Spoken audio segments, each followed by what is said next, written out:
November 16th, 2023 City Council meeting. I am City Council President Jim Nash, and I will be presiding this evening. Before we begin, I want to let everyone know that this meeting and all participating on Zoom will be audio and video recorded. Tonight, we will convene a public hearing on the mayor's administrative orders relative to reorganizing both the Human Rights Commission and the Energy and Sustainability Commission.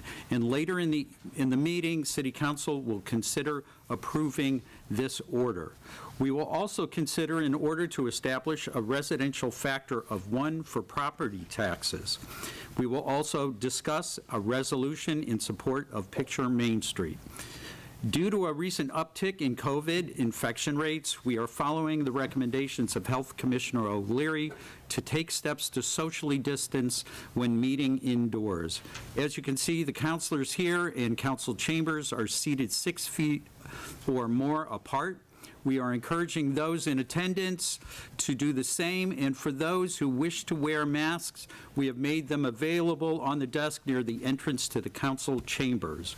As always, I want to extend a special thanks to Northampton Open Media for their efforts to make this hybrid meeting possible.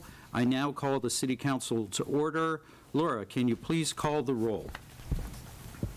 Certainly. Councilor Elkins. Here. Councilor Foster. Here. Councilor Gore. Here.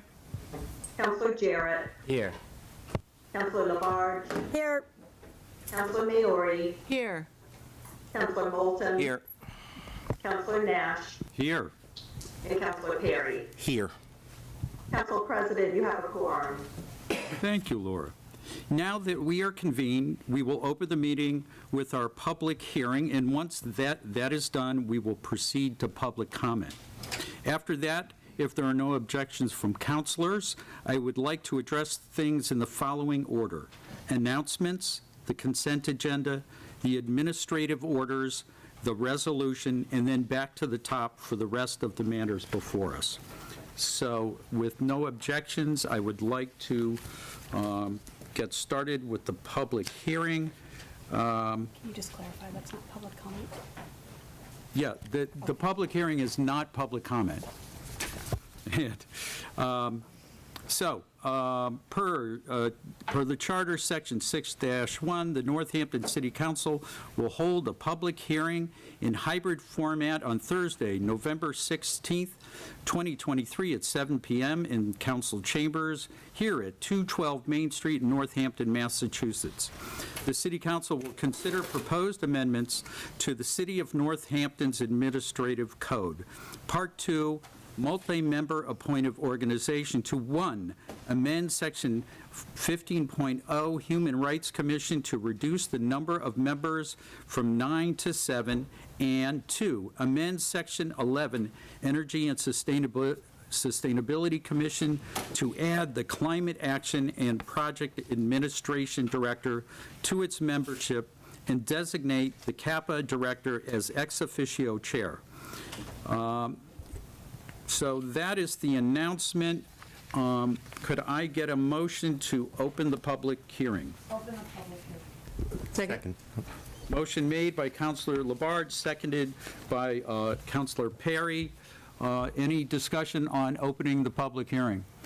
Hearing none. All in favor, say aye. Aye. Any opposed? Any abstentions? Okay, the public hearing is now open. And, oh, you sleep on me now, huh? Okay. Well, the mayor is here. Oh, come on. All right, so, Nash, point of,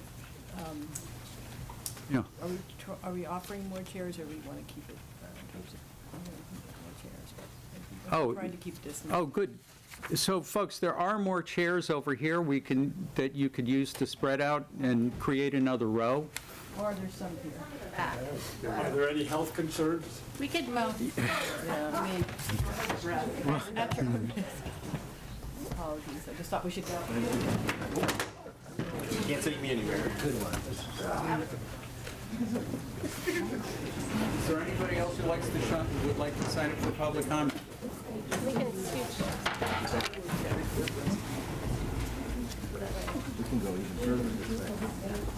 Let's go away. What's going on? There we go.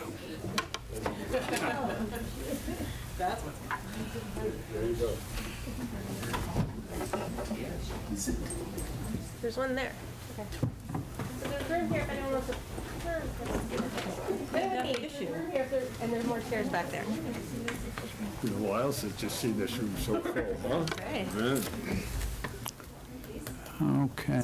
Never seen this before, except for Councilor LaBride. Yeah, we're getting a little tight in here. There are masks by the door if people would like. All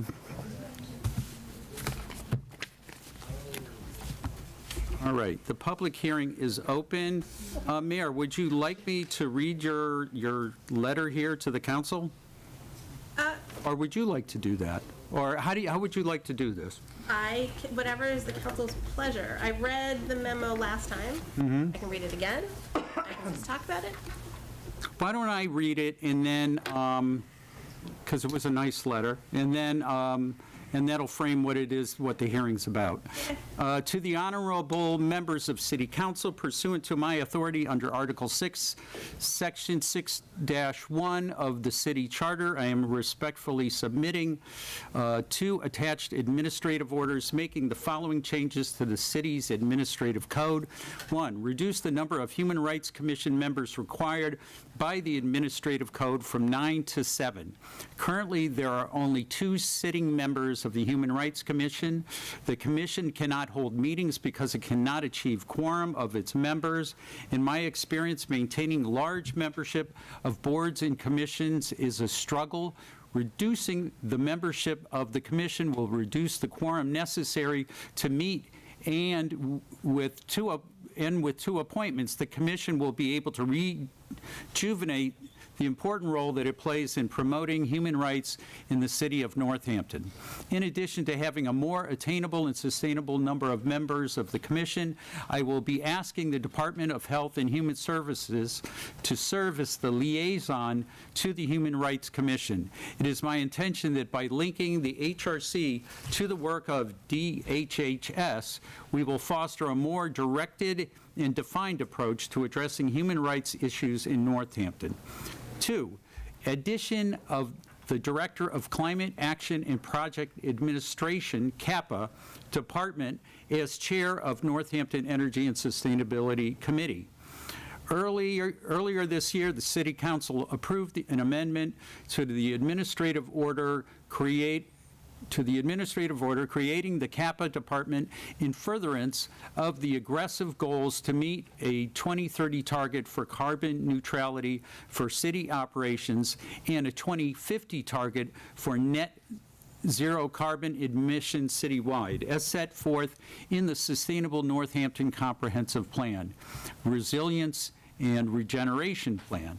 The purpose of NESC, Energy and Sustainability Committee, is to advise and assist the city in identifying, developing, implementing, and managing programs and policies for achieving energy efficiency and energy resource sustainability, and guard against effects of energy resource disruption, depletion, and climate change in all of Northampton's public and private sectors.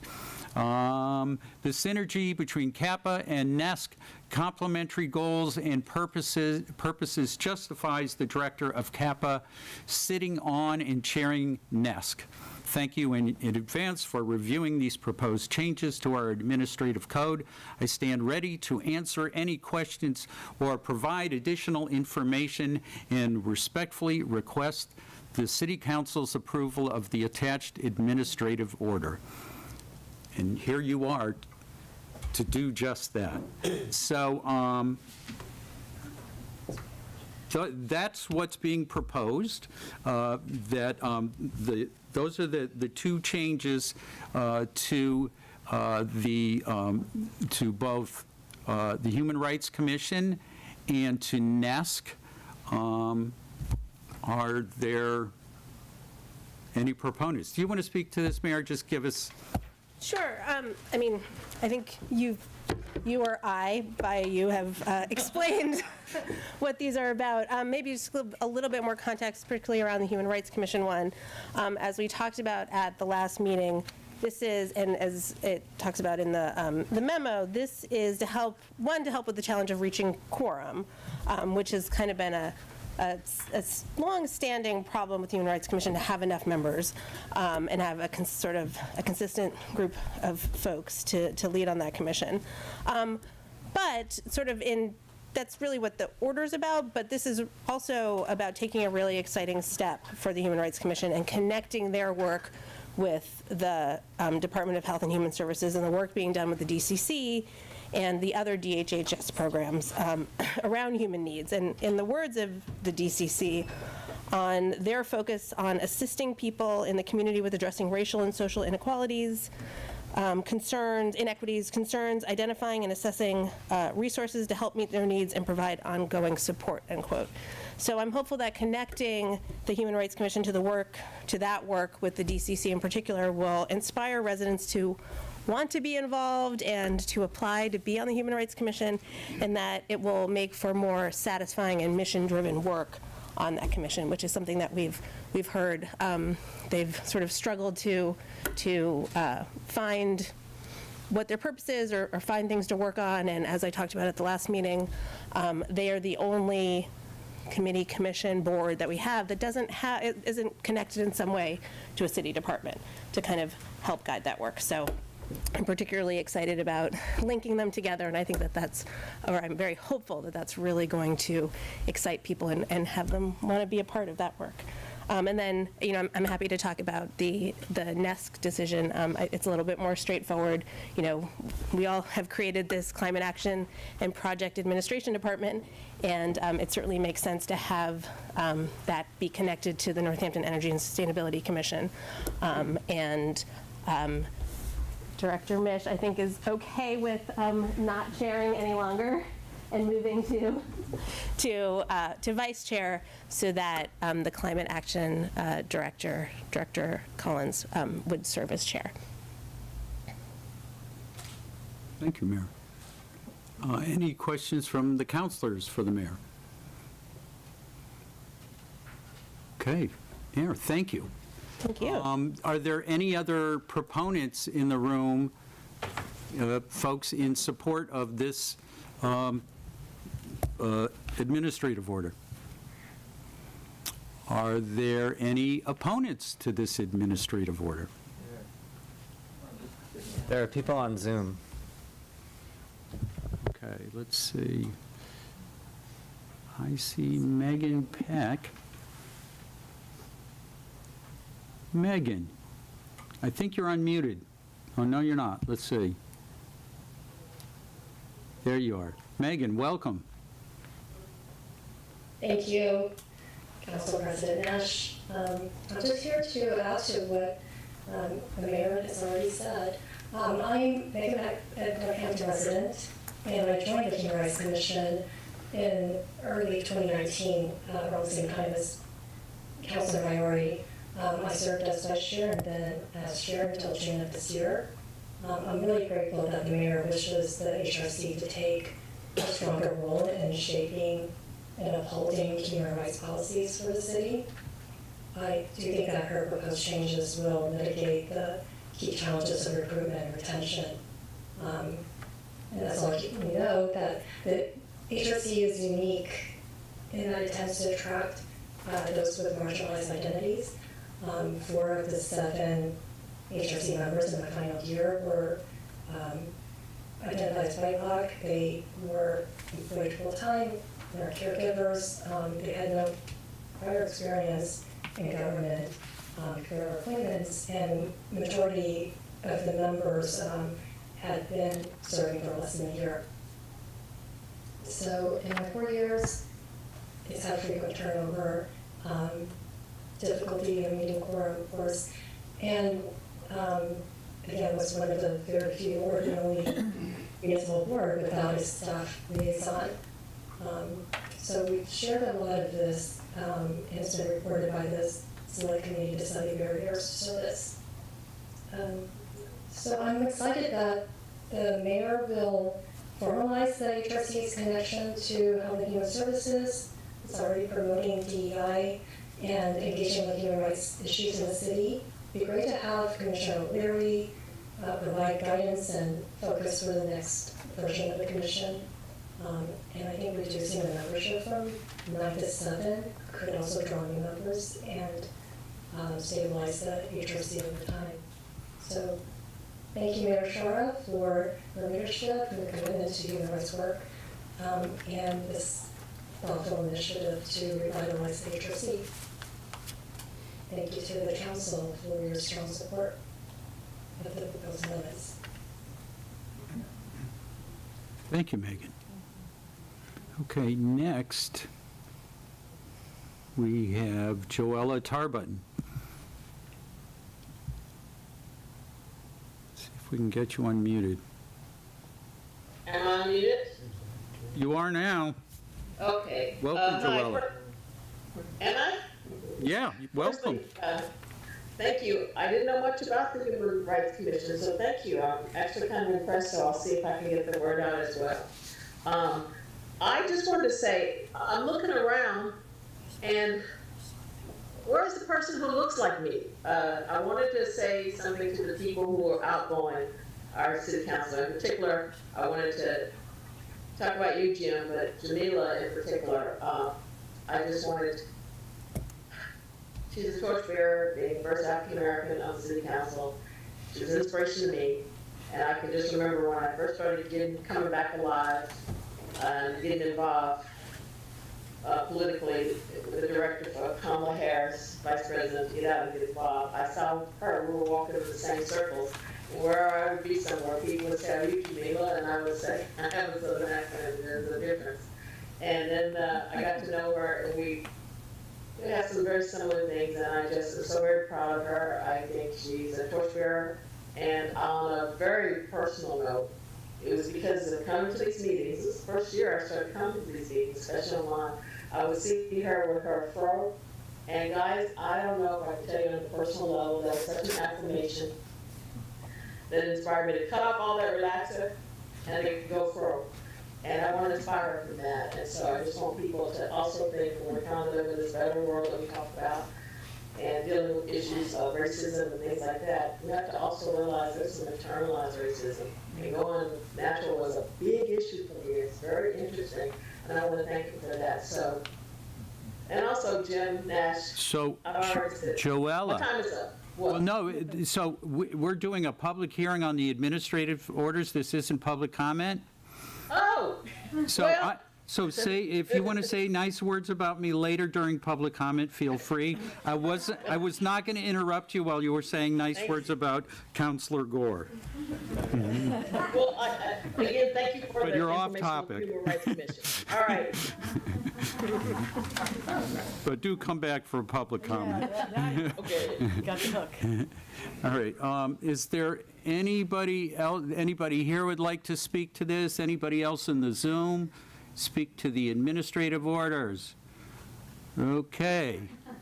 Hearing, is nobody else wanting to speak to this? I have a comment. Oh, go ahead.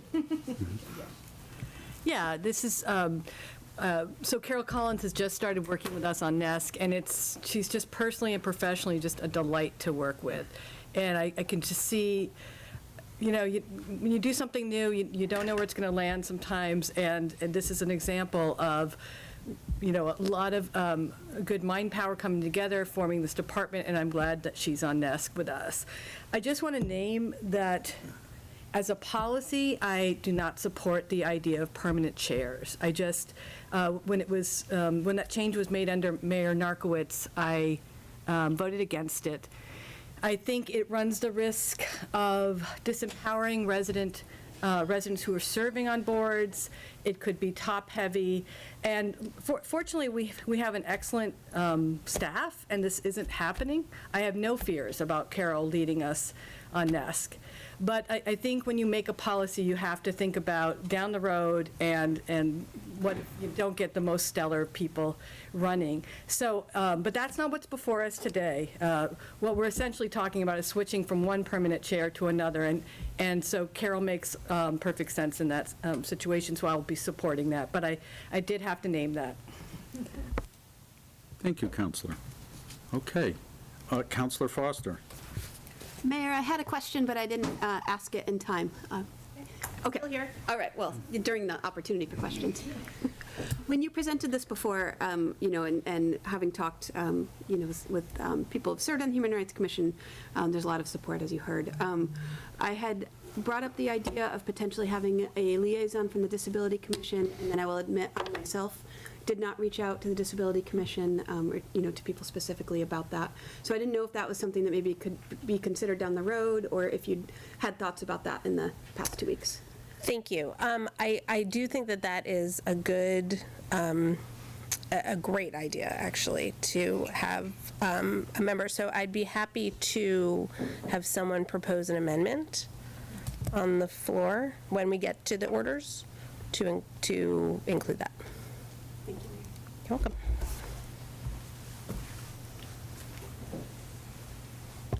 Okay. Any more comments? Okay, hearing none, I'll entertain a motion to close the public hearing. Move to close the hearing? Second.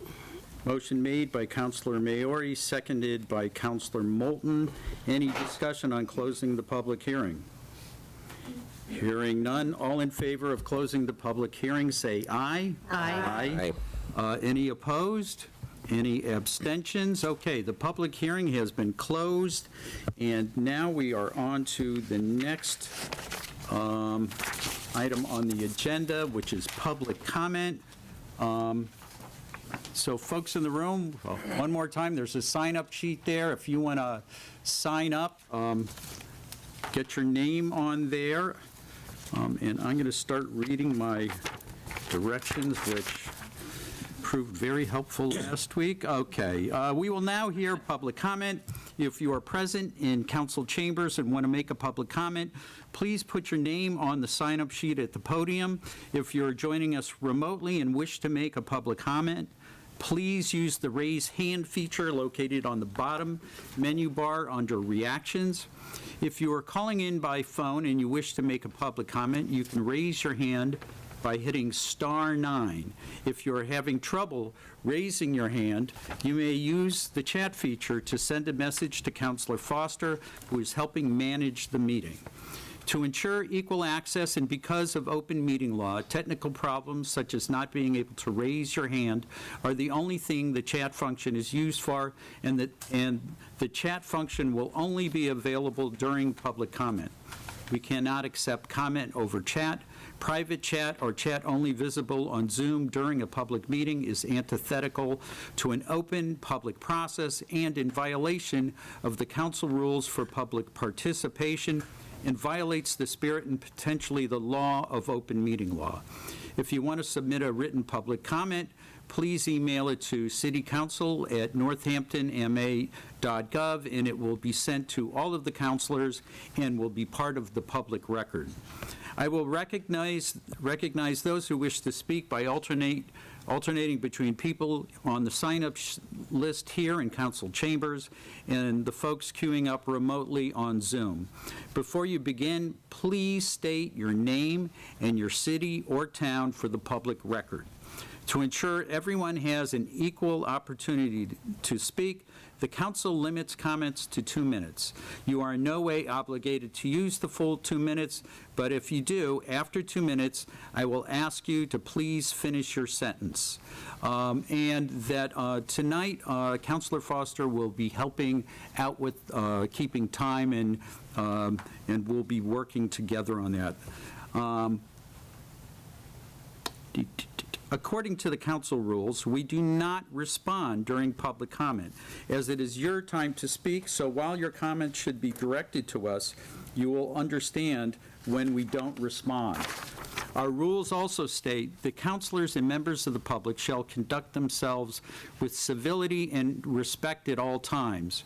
Your protected speech is a constitutional right and one that we ask you to wield with consideration and in respect for all. And do so with the recognition that the space that grants you that freedom is shared equally by everyone. Also, according to open meeting law, if someone is disrupting a meeting, they may be removed. You may speak on any topic. It doesn't need to be an item on the agenda. To those of you joining us remotely, I ask that all but the council turn off your video until called upon. Only the person recognized has the floor, and all comments are to be directed to the council. So, public comment is about to begin. Robert McGovern is first up. Step up to the podium. Is the green light on that? Okay. Is it on?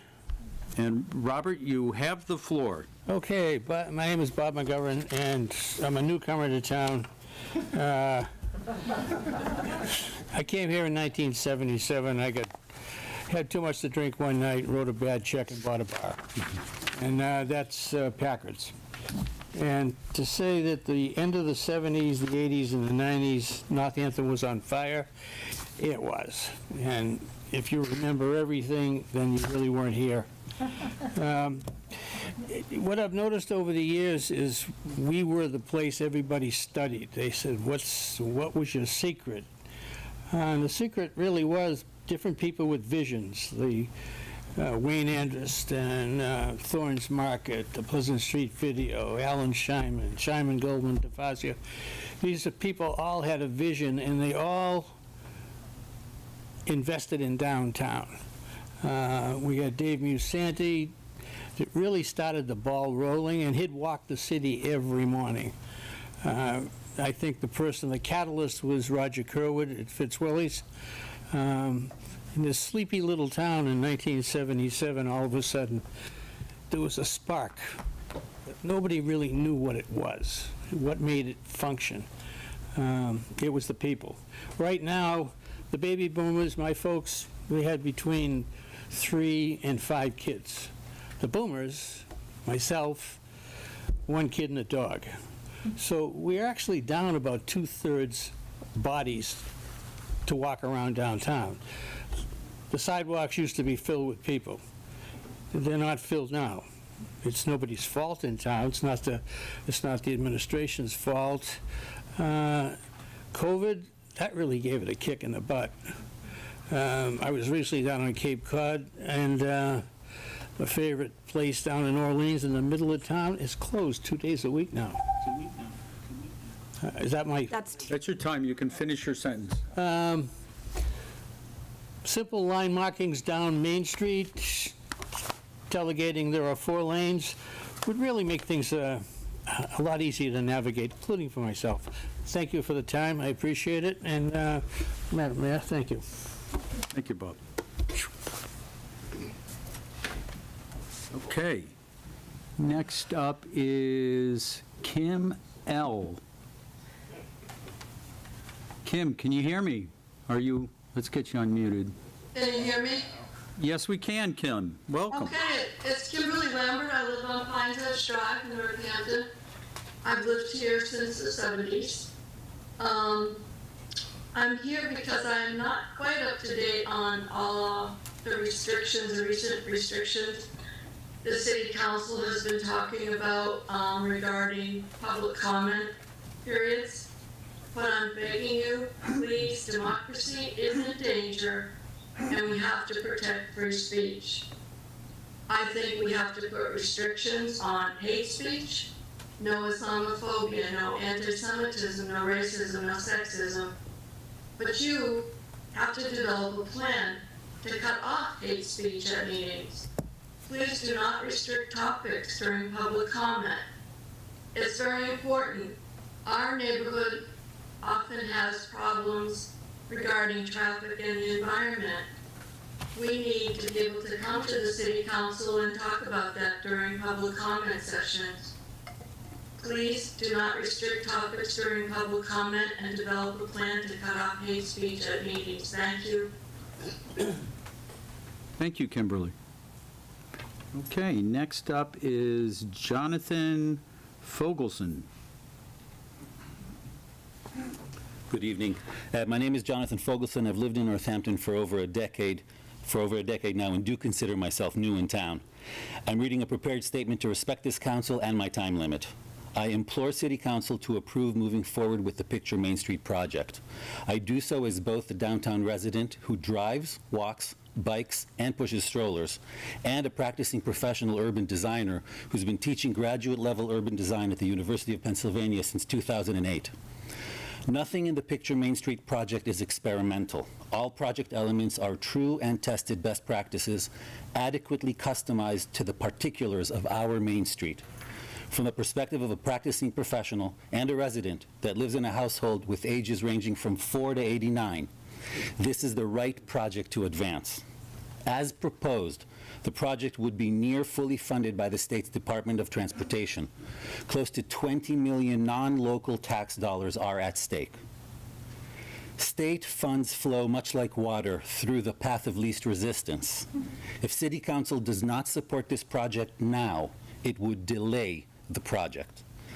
By delaying the project, you, City Council, would be risking some 20 million state dollars going elsewhere instead of here. That would be a terrible loss to us all.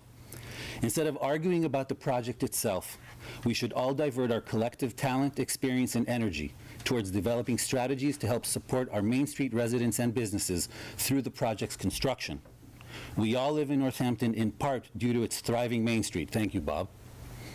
And we should all stand together in support of our Main Street businesses so that they too may benefit from and contribute to the even more vibrant Main Street that we will all enjoy once the project is complete. Please, let's accept the project, move forward, and begin working together on supporting our local businesses. Thank you very much for your attention.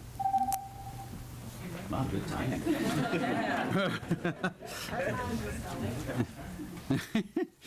Okay, next up, we're back to remote, and we have Emily Seraphy Cox. You there, Em? Yep, I'm here. Okay, you have the floor. Everyone. Thanks. I am calling in to speak in favor of the resolution tonight. I look forward to biking on Main Street with my middle schooler. She probably will still be in middle school by the time I can do that, but we'll see. I also really am glad that we're talking about what construction is going to mean for our downtown businesses, and I know that the organizations that are supporting the businesses downtown, working with the mayor, as was talked about in the press release either today or yesterday, we as a city love our businesses. I'm looking forward to helping out with getting my neighbors to go downtown for downtown businesses as well. I live in walking distance of downtown, and I also live in biking distance of downtown. And when I'm late for that meeting or that coffee, it would be really good to be able to bike downtown. And as it is, I do not feel safe. And I'm somebody who was a bicycle commuter for 10 years in Minneapolis. So if I don't feel safe biking in our downtown, then it's no surprise that nobody else does, or few do. So thank you for doing this tonight, and that's my time. Thank you, Emily. All right, next up is James Lowenthal.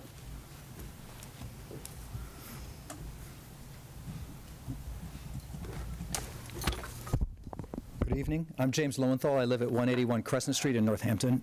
I rode my bike here today. Otherwise, I'd have walked. I've lived in Northampton for only 26 years, but I've been waiting all of those 26 years for the changes that are coming to Main Street. I am so proud of this city, and I congratulate Mayor Sciarra and the City Council for their support of the Main Street plan. Transportation remains the largest contributor to greenhouse gases in the state of Massachusetts. At the same time, more than half of downtown Northampton is paved for driving and parking cars. This plan uses sensible, proven techniques to give some of that pavement back to people. People on foot, people on bikes, people on sidewalks, people on benches, people at restaurants, people shopping. I and my family do all those things and will continue to during construction. Everything in the plan has been implemented elsewhere and proven successful. The road diet, the protected bike lanes, the trees, the sidewalks, the curb extensions. I know there are concerns about traffic, but remember this lower Main Street currently carries more traffic than upper Main Street, yet has only one lane in each direction. Pleasant Street, likewise, only one lane in each direction. Picture Main Street is about beauty, safety, climate resilience, a vibrant downtown, and a healthy economy.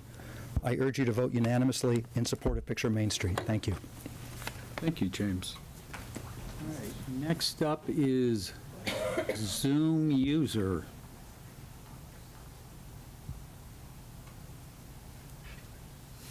Hello, Zoom user. Could we get your name and your city or town? Hi, can you hear me? Yes, we can. Okay. This is Benjamin Spencer. I live on Russ Avenue in Northampton. I'm not sure why my name isn't showing up, but I haven't, I guess, set up an account quite right. So, I was here to say that I've lived in Northampton for over 30 years. I love Northampton and I want to see it thrive.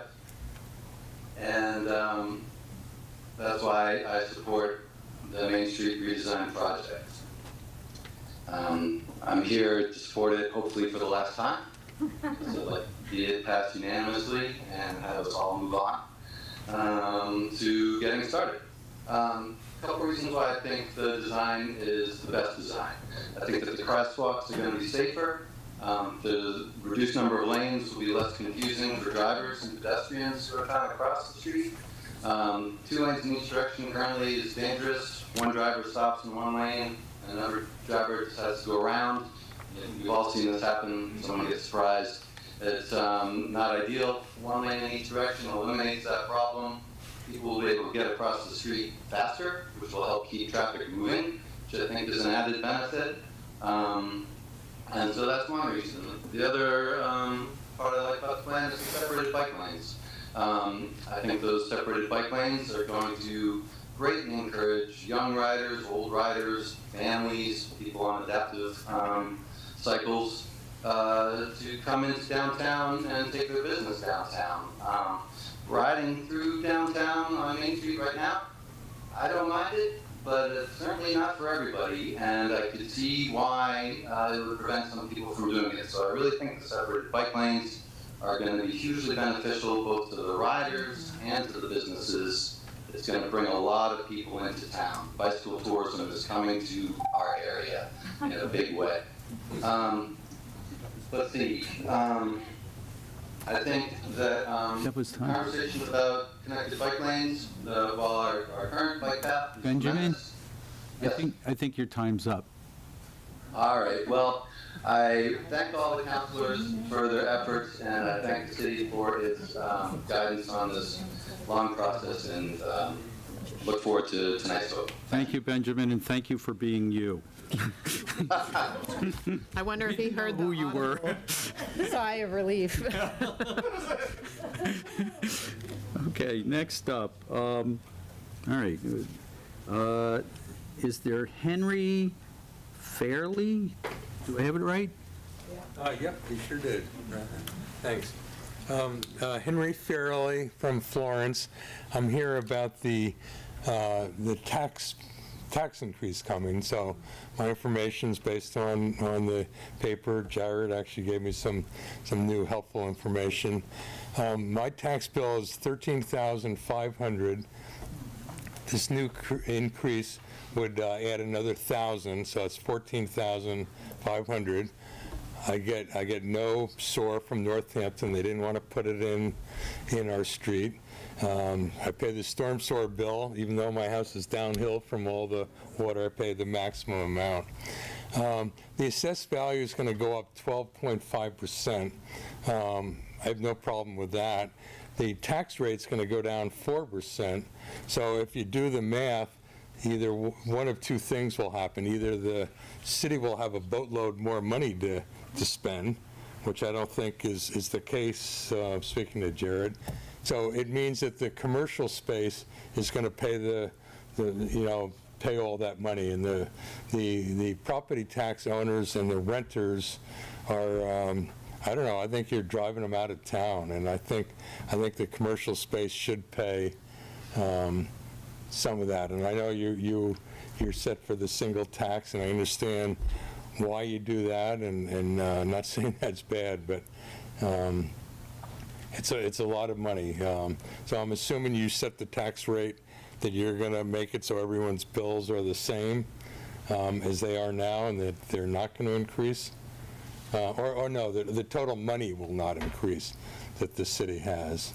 But you had the state hospital, all this land, you didn't use any of it to let commercial space come in and help that tax base. It's all trying to get affordable housing, which is great, but boy, you got to work on that tax base. Anyway, thanks, see ya, bye. Thank you, Henry. Okay, next up is Jacqueline Kriener.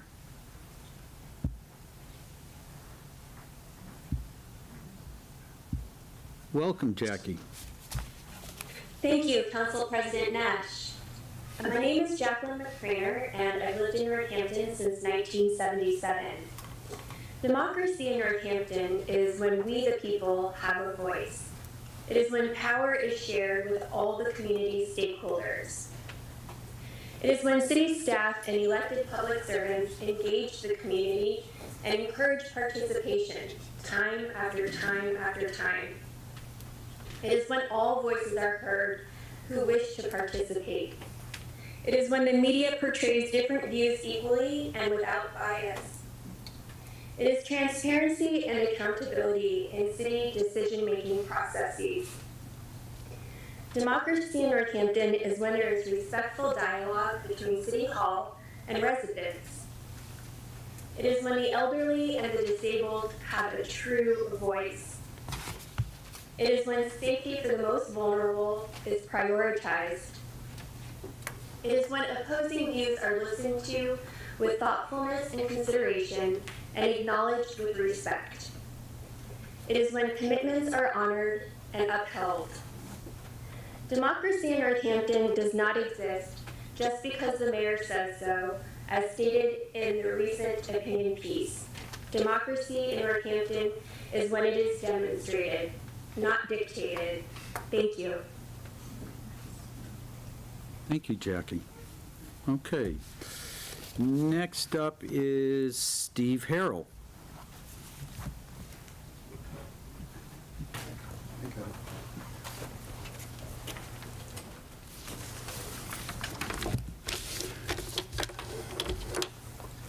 Good evening. My name is Steve Harrell. I live on West Farms Road. I've been in Northampton for 45 years. The redesign plan for Main Street is only 25% done. There's plenty of time to consider alternatives. There's a group of citizens, myself included, who think the current plan is great. We are just asking for a few changes. We actually took Tools Design number 1B plan as a basis for a new alternative plan, hopefully on the agenda for you tonight. 1B plan already does not have protected lanes, bike lanes on Main Street, thereby making room to keep all 4 car lanes. There's research that shows that when you add bike lanes on busy streets, accidents actually go up. They are not safer. Bikes and cars and pedestrians do not mix. Besides, we already have bike lanes that come right to Main Street at the railroad bridge. So in Tools 1B plan, they removed the protected bike lanes from Main Street and kept 4 lanes for cars. Furthermore, note that the tool report itself says that reducing the car lanes will, in fact, increase traffic congestion. They themselves say that. Why are we going for a plan that will increase congestion? That doesn't make sense for anyone. Remember, 2,030 citizens have signed a petition in opposition to the current plan. 2,000, not 38 or 3. That's a lot of people. Furthermore, an updated poll has been taken by volunteers of downtown business owners. 83 participated. The results: 12 had no opinion or needed more info. 2 favored the plan. 69 opposed the current plan. We need to find out why. My last sentence is, again, keep most of the current great plan, but remove the bike lanes from Main Street and keep the 4 car lanes. Thank you very much. Thank you, Steve. All right. Next up is Amy Segura.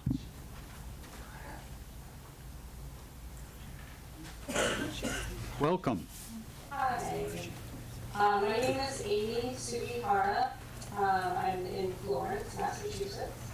And we moved here 2 years ago. And I'm calling in for 2 reasons. If I have time, please bump me if I don't. I do serve on the Northampton Disability Commission, but I'm calling in tonight on my own as a private citizen. I would like to thank the city councilors and Mayor Chiara and Director Carolyn Mish for your work with the redesign.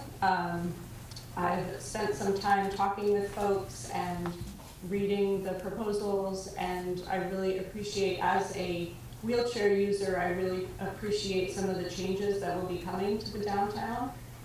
The sidewalks are currently not safe to navigate independently. I use a manual wheelchair.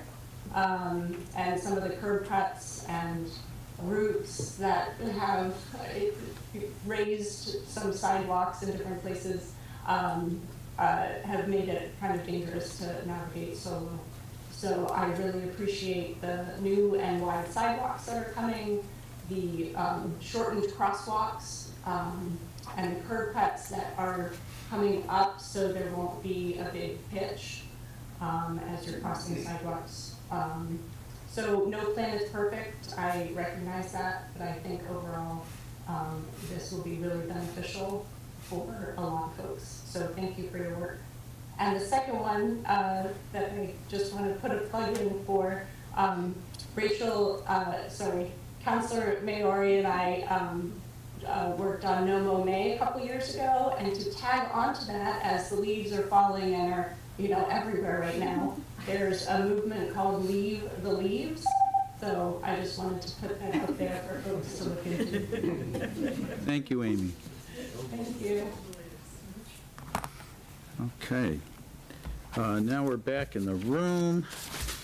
We have Nancy Gerard.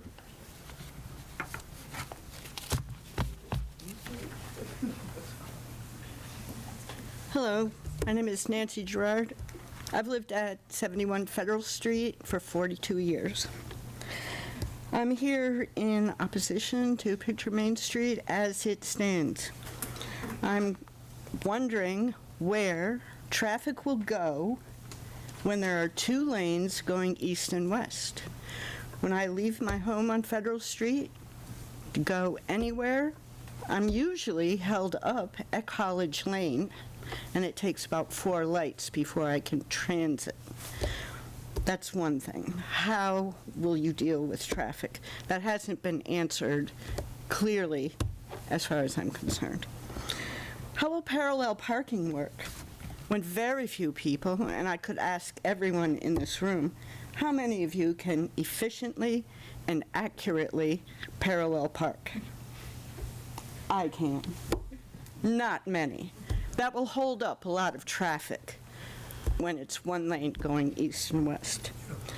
Another thing is, I think we should save all the trees until the 37 trees are planted. If the construction is lasting till 2028, then maybe in 2058 there will be a leafy arbor over Main Street. But until then, people will be sitting in blistering heat outside of all the restaurants and wherever else they sit on Main Street. Thank you. Thank you. All right. Next up is Benjamin Wheel. Hi, thank you for having this public comment. I am here to speak in favor of Picture Main Street. I'm really excited about it. I live in Leeds and have done so since 2006 and have been waiting all this time for a place that gives me choices. Because the current Picture Main Street plan, what's so wonderful about it is it gives everybody who has a form of mobility that best suits them to have a choice to get to where they need to be.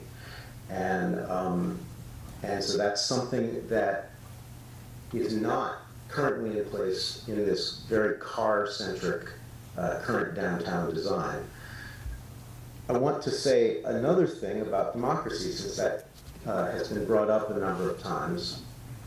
And one aspect of democracy is that when we have a process and people participate in the process, and then when the compromises are made, and democracy is always about compromises, we then move forward together to solve the next problem and not rehash. So if you don't have a design that perfectly suits what you want, the answer is not to try to blow the whole thing up and start from scratch. The answer is to accept that the process didn't result in the entire parts that you want, not necessarily promulgate stories that are baseless, or try to drum up fears about cyclists hitting pedestrians, to which I have to only say that we're talking about something maybe 200 pounds versus something 2,000 to 4,000 pounds hitting a person, which one are you worried about? And so that's all I have to say about that. Thank you. Thank you, Benjamin. Okay, next up is Reverend Peter Ives. Peter B. Ives.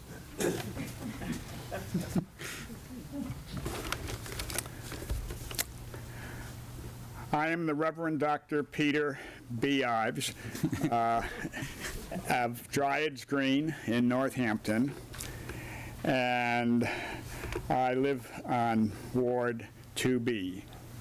I am the former minister of the First Churches of Northampton here at the center of town, and I have worked for many, many years with people of faith and also with people who have experienced hate in our city. 13 years ago, Rabbi Justin David and I came together with Bill Newman to start talking about hate and what hate does to a community of people when it penetrates. And the way that rabbis, ministers, all kinds of people in many different ways face hate within the recesses of our city. And so I'm here to ask you to listen the way we had to listen. When on the Bill Newman show, we heard the stories of hate. When with Rabbi Justin David from the synagogue, we heard stories of hate. And with others in this community, we've heard stories of hate. We can't let hate in our city become dominant over the airways. When we fail to challenge hate speech, We do our entire city a huge wound, and we need to think about the way hate can hurt our city in the future, because so many of us have experienced it as pastors and rabbis and clergy. Thank you. Thank you. Thank you for making that last wonderful sentence so long. Okay.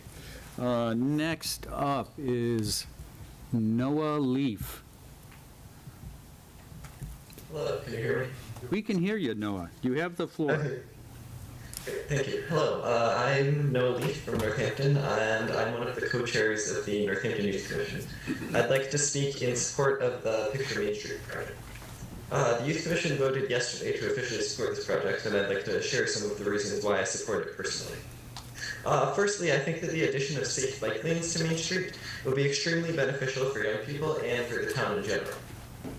I've talked to several of my peers who bike on Main Street and feel extremely unsafe while doing so, and many other people, including myself, avoid biking on Main Street for this reason. Adding bike lanes will not only encourage the use of this sustainable transportation, it will also help to revitalize downtown by increasing the number of people who can easily get there. Also, as a new driver, I've found the lanes of Main Street to be very ambiguous and confusing. The Picture Main Street project would clarify lanes, which would make Main Street safer for motorists, cyclists, and pedestrians. Finally, the Picture Main Street project would increase the number of trees on Main Street, which would both make it a more pleasant place to be and would help the city work towards its climate goals. Thank you. Thank you, Noah. Okay. Next up is Maisie Tuck. Hello, my name is Maisie Tuck. I am the City Council liaison from the Youth Commission, and as my friend Noah just mentioned, we voted last night in support of the Picture Main Street project, and I'd like to talk about why I voted in favor. First of all, I would say as a graduating senior in high school who probably won't live here next year, I'm one of the, I'm very not affected by this, but I do have a really profound love for Northampton and the place that I've grown up, and also I want it to be a beautiful place for my 14-year-old brother to live as he goes through high school. And the Picture Main Street project would allow it to be safer for him, which he's not the most, the smartest biker, and I want him to be safe.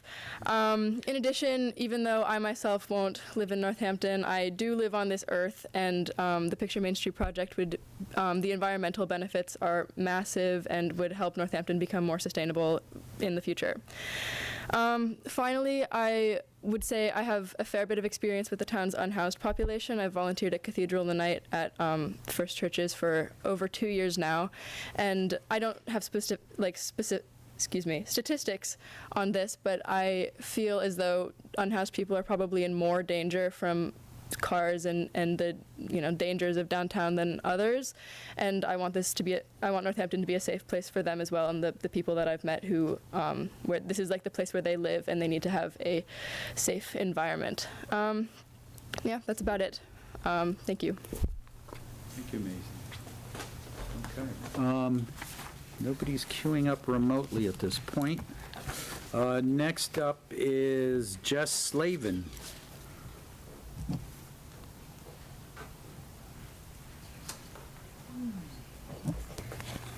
Hi everyone. Hi City Council. Hi Mayor.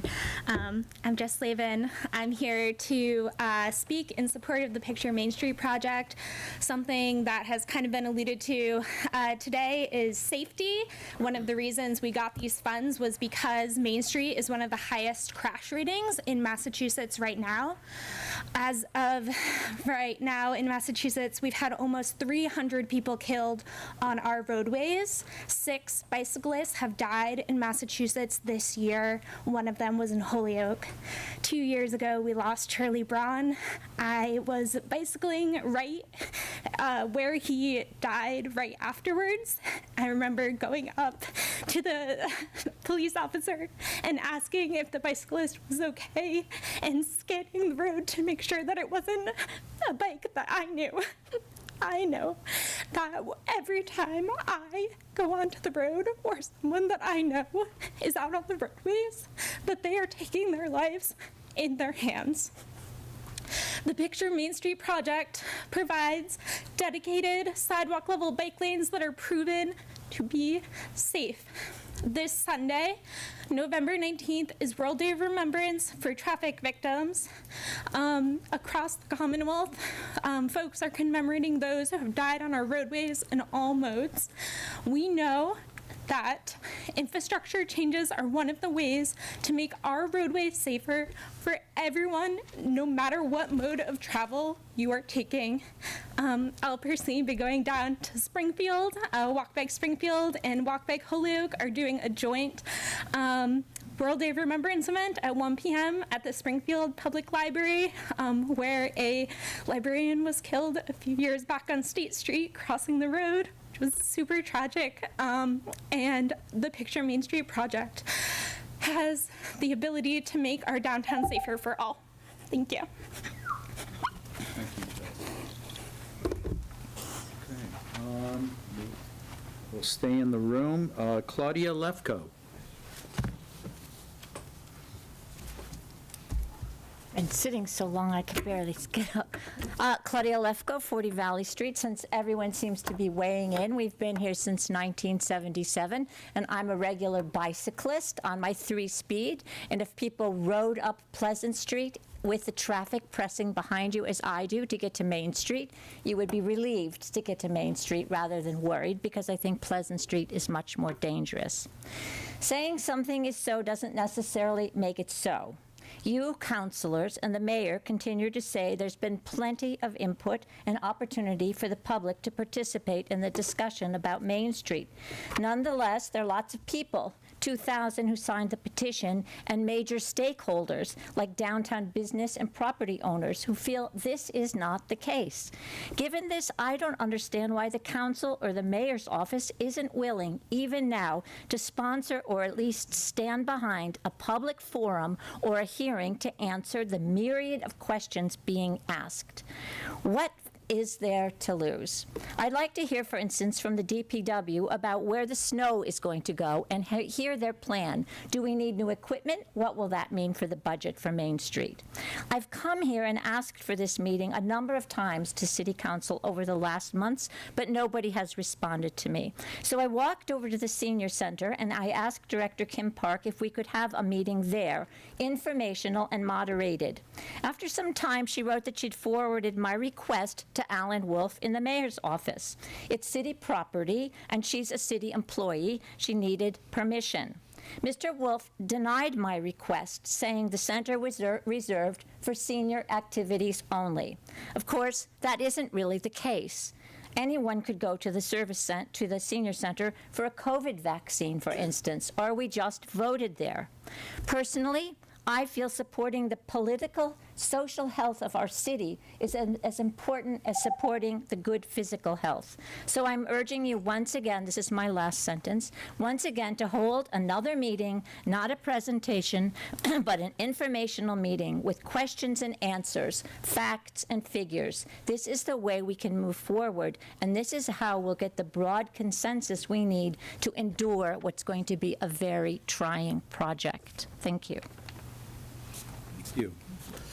All right, next up is Amy Major? Major, excellent. Thank you so much. Thank you. My name is Amy Major. I live on Prospect Avenue. We lived in Northampton for 15 years. Then we moved to Springfield for a Jewish high school in West Hartford, and we've been back here now for 2 years. We have worked in Northampton for 33 years. I am concerned about the project. Of course, we all want a vibrant Northampton, and I think that with small tweaks, and I understand that some people are saying well, why did you wait and why didn't you come forward? Well, it was during COVID and I wasn't aware of the meetings. I was busy taking care of my family and trying to figure out how I could have my practice run safely, and I was putting out bigger fires. And so that error is mine. My concerns are real though. When we have the current chair of the Northampton Disability Commission and the previous chair of the Northampton Disability Commission asking why we are changing from angled parking to parallel, which is much more dangerous and unsafe for those who are differently abled, it's concerning to me when I hear people saying, oh, it's totally fine. When we put a bike lane behind where cars are parked, I'm terrified for toddlers and parents getting whacked with a car door, which is totally possible. I'm concerned that we have been told, or I have been told, my understanding is that this is based on what's going on in Concord, and yet this community is different than that. So we can't always put an apple tree where a pear tree might be better. And I understand and appreciate all the value and work that the city councilors and the mayor have done so far. And I think with some small adjustments, we can make it even better and safer for everybody if that is possible. And I thank you so much for your time and the opportunity to speak with you. Thank you, Amy. Next up is Kit Sang Booz. Hello, my name is Kit Sang Booz. I live in Northampton. Thank you, Mayor Shara and city councilors, for your steadfast work to make Northampton a more sustainable and resilient city. Thank you also for all the various city commissions and committees where city employees and citizen volunteers do vital work.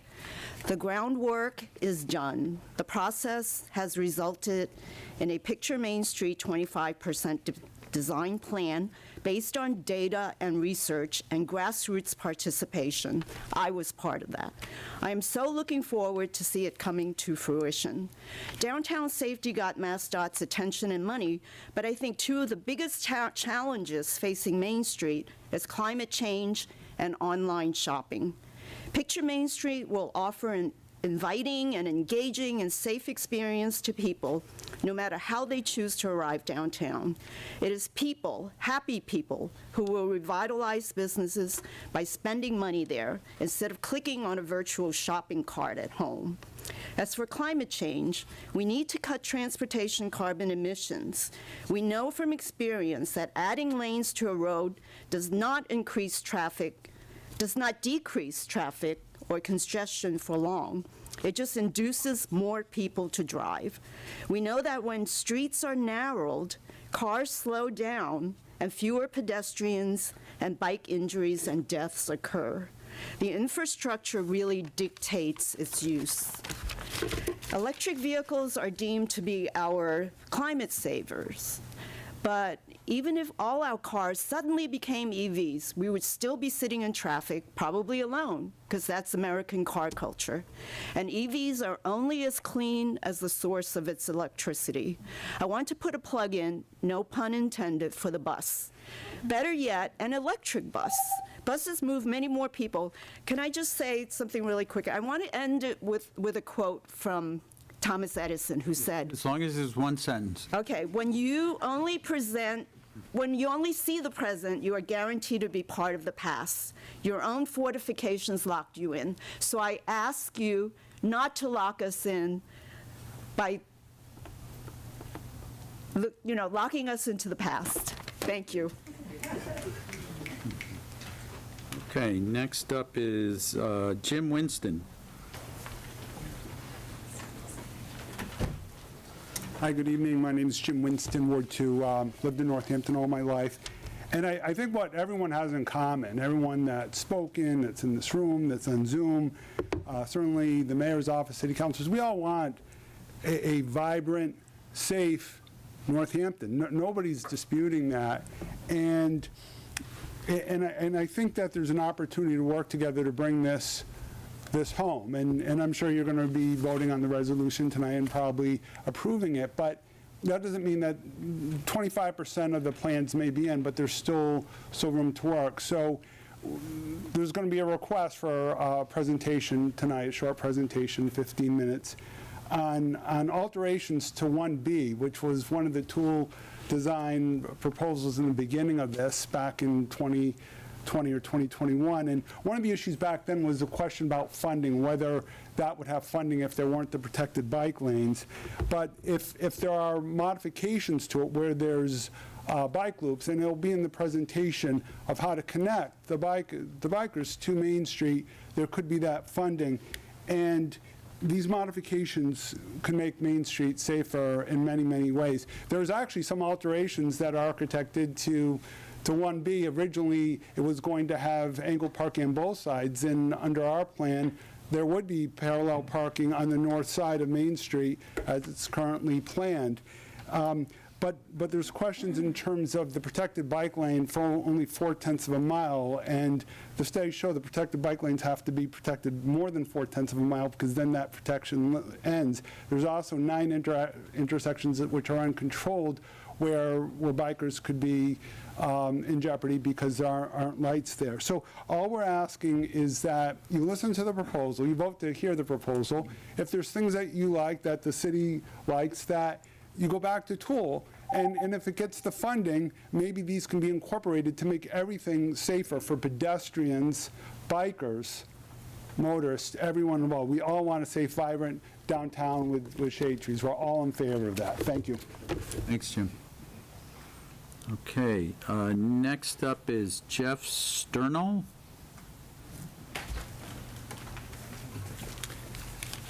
Thank you, Councilor. Thank you, everyone here, Mayor. My name is Jeff Sternal, and I've lived in Northampton for almost 20 years now. I live on Elm Street. I'm here to speak against the Picture Main Street project as it's currently constituted and in support of the alternate plan we've been discussing. There are a lot of things to like about the Picture Main Street plan. I worry, however, about the road diet, about the changes, the reduction in lanes. I haven't seen anyone talk about the impact on housing. The demand to live here is incredible. Last year, mortgage rates hit 8%, the highest level in 20 years. And even then, Northampton housing prices went up 12%. If we want Northampton to be a place where people that work here can live, a place where young people can live, we probably need to double the amount of housing here over the next 20 years. I mean, I'm just spitballing, making that up, obviously, but it's a huge number. Those houses will come with cars, and those cars have to get through the city. Unless we add another artery, there's no way it can accommodate those changes with our current plan. Every single development project in the valley runs into opposition, and most commonly, it's because of traffic. And in fact, just today, the East Hampton Tasty Top site was, the coverage of that included people complaining about traffic that it's going to generate. I mean, this was a big part of the opposition. So the Main Street redesign plan, as it's constituted today, pushes hard to make our downtown more inclusive, which is incredible, which is great. But the lane reduction pushes the city further down the opposite path, and it could turn us into a gated community surrounded by an invisible fence of money. Thank you. Thank you. Okay, I see somebody is queued up remotely. It looks like Councilor-elect Jeremy Dubs. Welcome, Jeremy. Hi, Jim. Good to see you. Same here. Thank you for hearing me today. And I'm looking forward to being City Councilor Ward 4 very soon. I just wanted to chime in real quick as the chair of the Disability Commission, because a recent public comment from a few minutes ago mentioned my name. And I just wanted to clear a little bit real quick. So yes, it is true. I have stated that parallel parking does not work for me because just because of the of my own history and my own needs as a disabled person. But I would never say that all disabled people can't. I would never speak for all disabled people saying that parallel parking does not work for them, because I know plenty of disabled people who who do use parallel parking, and it does work for them based on their needs. So I just wanted to clear that up because I wouldn't want people to think that I'm speaking for everybody when I say that I don't personally use parallel parking. And I just wanted to add that the current plan has a combination of angled parking and parallel parking. So I do believe that I do agree. I think it's a good thing to have a combination of both so that people have different options. So I do look forward to the redesign, working with the city to improve any concerns we might have about accessibility. But I'm overall very excited and in support of it. So thank you very much. Thank you, Jeremy. Next up is Ruthie Woodring. I'm Ruthie Woodring. I live in Florence, and I'm excited about the picture Main Street if it's going to take some pavement from cars and give it to people. Yeah, there's a lot of pavement out there. There's a lot of pavement out there, and it's controlled by it's controlled by the beasts. Anyway, I hadn't prepared my comments any more than that. But I wanted to also say, leave the leaves. Great idea, leave the leaves. There's a Zoom commenter that commented on that. That's great. And I want to say the thing about air pollution. I feel like I'm pulling a Roy Martin here. Yeah, part of the leaf blowing. I think my neighbors were blowing the leaves, big service before I went on my way here, and I could see like the dust and the lights at night. But big air pollution the other day. I looked up in the sky. There was like above our house, like this big honking, I don't know, drone, or it was like a drone. It was like just hovering over our house. I don't know what it was doing there. And I was eating my breakfast, and the sun was shining on my spoon, and the spoon was about to like blind me. And then, because I'm disorganized, we had a mirror sitting outside the house. So I ran and grabbed the big mirror and shined it up at that drone, and it went. And the point being, I should have prepared. Sorry.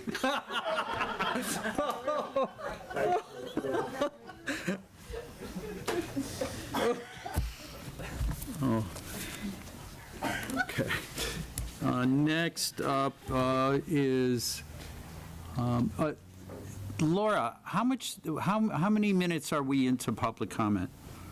I believe we started at 7:24 and it's 8:17, so we're almost an hour. Okay. All right. And we should be good. All right. So we're going to keep alternating.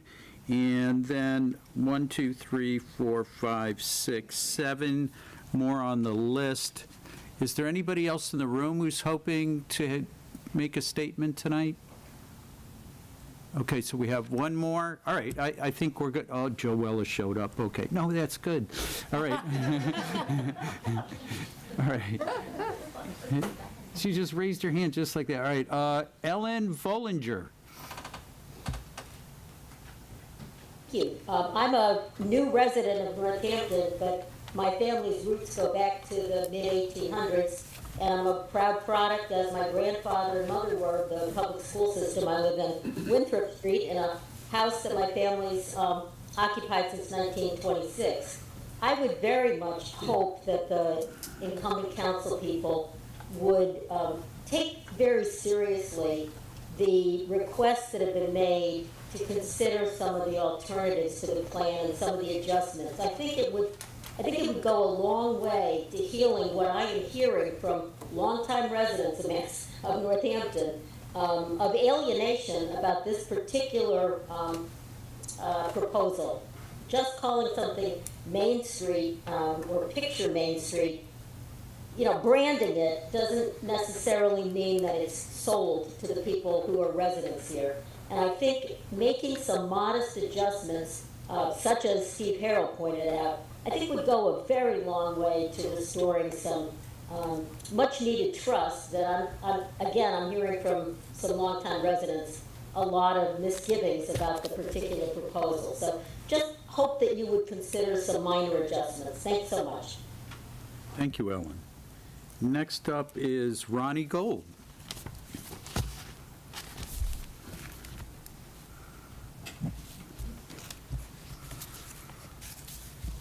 Good evening. My name is Ronnie Gold, and I live here in Northampton. I come tonight to request an agenda item for your next City Council meeting. This agenda item relates to Northampton's long and proud history of taking action publicly to support and show solidarity with our local, national, and international communities who are suffering from injustices or are being attacked and threatened. For example, last year, our city raised the flag of Ukraine in solidarity with the Ukrainian people. And in 2016, Northampton raised a Black Lives Matter sign on City Hall to show support for a movement that worked to bring light the injustices that are disproportionately faced by African Americans. Today, with the war in Gaza, many members of our local communities are feeling scared, threatened, and unsafe. I'm speaking of our Jewish, Israeli, Muslim, and Palestinian community members who are living in fear due to growing anti-Semitism and Islamophobia both here in Northampton and across our country. I know firsthand of one youngster in our community who was speaking Hebrew downtown when her friend told her not to speak Hebrew, as folks down don't like her people in Northampton, and she could get attacked for it. I also know firsthand of a local Palestinian mom whose son has stopped wearing his keffiyeh, a traditional Arab headscarf, out of fear that he might be targeted. These members of our community need us to take action now so they can feel welcome, safe, and defended. And so I come to you today to ask for an agenda item at your next meeting to discuss and plan a public display that our city will show solidarity with our community's Jewish, Israeli, and Muslim Palestinian members. I do want to recognize that last year the City Council did pass a resolution condemning anti-Semitism, and East Hampton did the same last night. While such resolutions are important, public displays of solidarity provide a far clearer and public message of solidarity, and Northampton has a strong reputation for this kind of action. Before I end on my last sentence, I would like to acknowledge that this war in Gaza certainly has significant controversy surrounding it both in our community and beyond, a level of controversy that might lead some folks to feel that we should not wade into this issue. But as past practices show, our city time and again courageously stood by its progressive stances in solidarity with members of our community, knowing it would invite controversy, protest, and backlash. And so I ask you to show the same colors now and have this agenda item on your next meeting. Thank you. Thank you, Ronnie. Council President, they go on.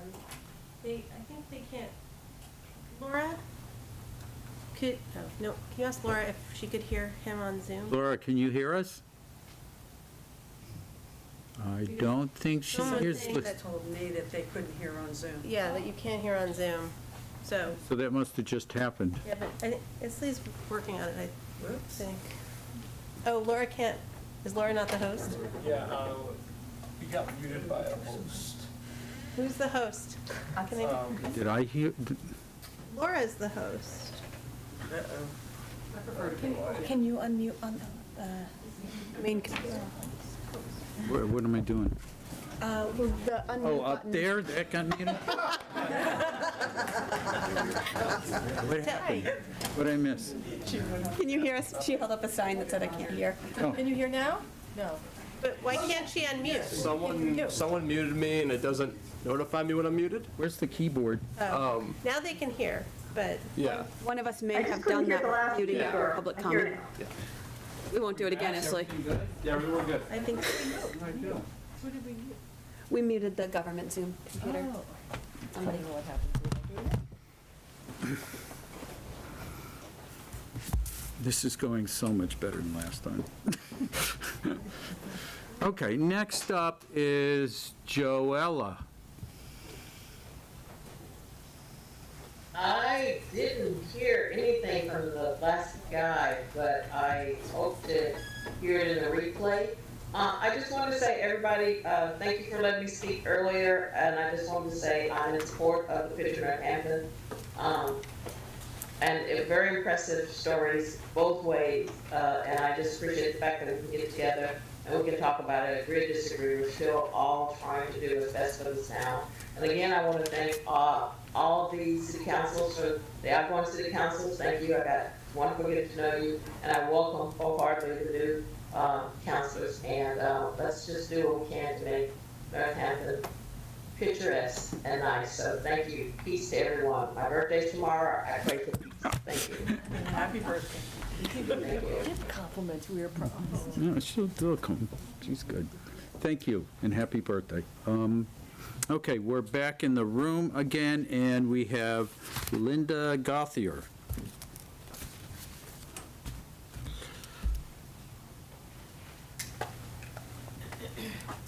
I had written something down nice, and because I'm aging and not doing it well, I left the piece of paper on the stairs when I put on my shoes, so I tried to recreate my Okay, we thoughts haven't here. started yet, so. All right, my name is Linda Gauthier, and I live on Glendale Road, which is about 8 miles up Route 66 from here. So there's topography and distance versus a lot of people that can walk downtown easily for dinner and a movie. So downtown currently has horrific sidewalks, horrific pedestrian crossings, all of that. I don't think there's a single person that's going to disagree that that has to change. We need accessible sidewalks. We need pedestrian crossings. We need safety. So I like your ideas, from the Academy of Music to Fitzwillies, instead of using street names. But I have serious concern, and then therefore I'm not in favor of the project, because I am a person that has to come down Route 66 every single day. The documentation clearly states on the website that the Route 66, Route 9 State Street intersection is going to get worse, much worse. We already know you're going to idle longer downtown, but the fact that this is going to get worse there is kind of unimaginable to all of us that live there. And I know pavement is evil, trees are better. I'm a huge cyclist. You know, even with a heart attack and a collapsed lung this year, I'm still going to tweak out 3,000 miles. I'm sorry. We're going to hold you up for just a second while we figure so people can hear you. Sorry, Linda. You won't lose your time. Okay. All right, did we figure it out? Actually, would you say a few words so we can see if you get Can you hear me now? Yes. Isn't that the Zoom, official Zoom phrase? Can you hear me now? We apologize. That's okay. So as I was saying, I'm not sure when I went off, is that, so coming down Route 66, a lot of us depend on it. As I said, distance, topography are there. And I'm a 3,000 mile a year cyclist this year, hopefully next year back to 8,000 to 9,000. And so I'm still 100% car dependent for all tasks. I would like to see somebody considering this Route 66, Route 9, State Street, Route 10 intersection. This could be improved. Yes, pavement's evil, but there is now city land and available land where we could, yes, I know, get more cars, but we could keep cars on primary roadways. Route 10, Route 66. All of those are those big, bright spots on the map where cars are supposed to be. We shouldn't send every car zigzagging through teeny tiny residential streets. So I beg for consideration. I know it's not a popular consideration, but cars driving downtown spend money too. And a lot of rural towns and further out residents can only get here by car. Their money is just as good. My money is just as good. And I'd like to be able to get to Stop and Shop and buy my groceries, which I do need my car to do. Thank you. I think that was just about on time as our timer crashed. So. Well, then I've got one here now. All right, we're Okay. back. Well, I'm restarting here. Yeah. Next up is Elena Huseman. Hi everyone, my name's Elena Huseman. I am a resident of Florence. I'm probably one of the newer residents here in town. My husband and I moved here in 2020, and around that time, Picture Main Street planning process started, though I know it started way before that, but the public meetings did, and I quickly started joining them and started looking for allies to think about how we can make Main Street more safer and more bicycle and pedestrian friendly.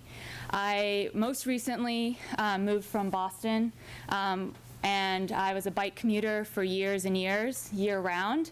I now work from the comfort of my home, so I'm not on my bike as often as I'd like to be, but I still use it as my primary form of transportation. My household is a single car household. And so my husband and I share that single car to run errands where we need to. We drive downtown, we walk downtown, and we bike downtown. And we just hope that it's safe for everyone who wants to choose any mode of transportation. In my day job, I'm also an environmental scientist, and I work in climate. And we're living in a climate emergency, and we can no longer continue to build infrastructure that cars rely on. We need to start thinking creatively. We need to start dealing with the heat island effect that we have downtown during the summers, the storm water that we are experiencing when we have major rain events, the flooding that we witnessed this year, the air pollution. We all were inside for several days this summer from wildfire smoke, and things like that are just going to continue to get worse, and we need to do our part, recognizing that we're a small town, to address some of these climate issues, and transportation being the largest emitter here in the state of Massachusetts. 42% of carbon emissions come from transport. 58% of that comes from personal vehicles. And so there's a lot that we can do, and I'm super excited to see this council and the mayor's support behind the current plan of Picture Main Street. Thanks. This is the interim timer. It's also my alarm clock.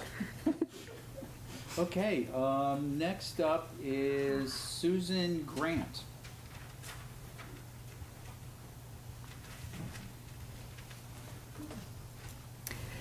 My name is Susan Grant, and we live on Trumbull Road, about 400 yards from Main Street, and we've lived there for quite a while. We are avid outdoors people. We enjoy bicycling, walking, and in the past, running. Nonetheless, I am vehemently opposed to the Picture Main Street proposal as it stands. And what I am in favor of is an alternative, I believe it's called Plan 1B, which I think will be presented in detail a little later in the evening.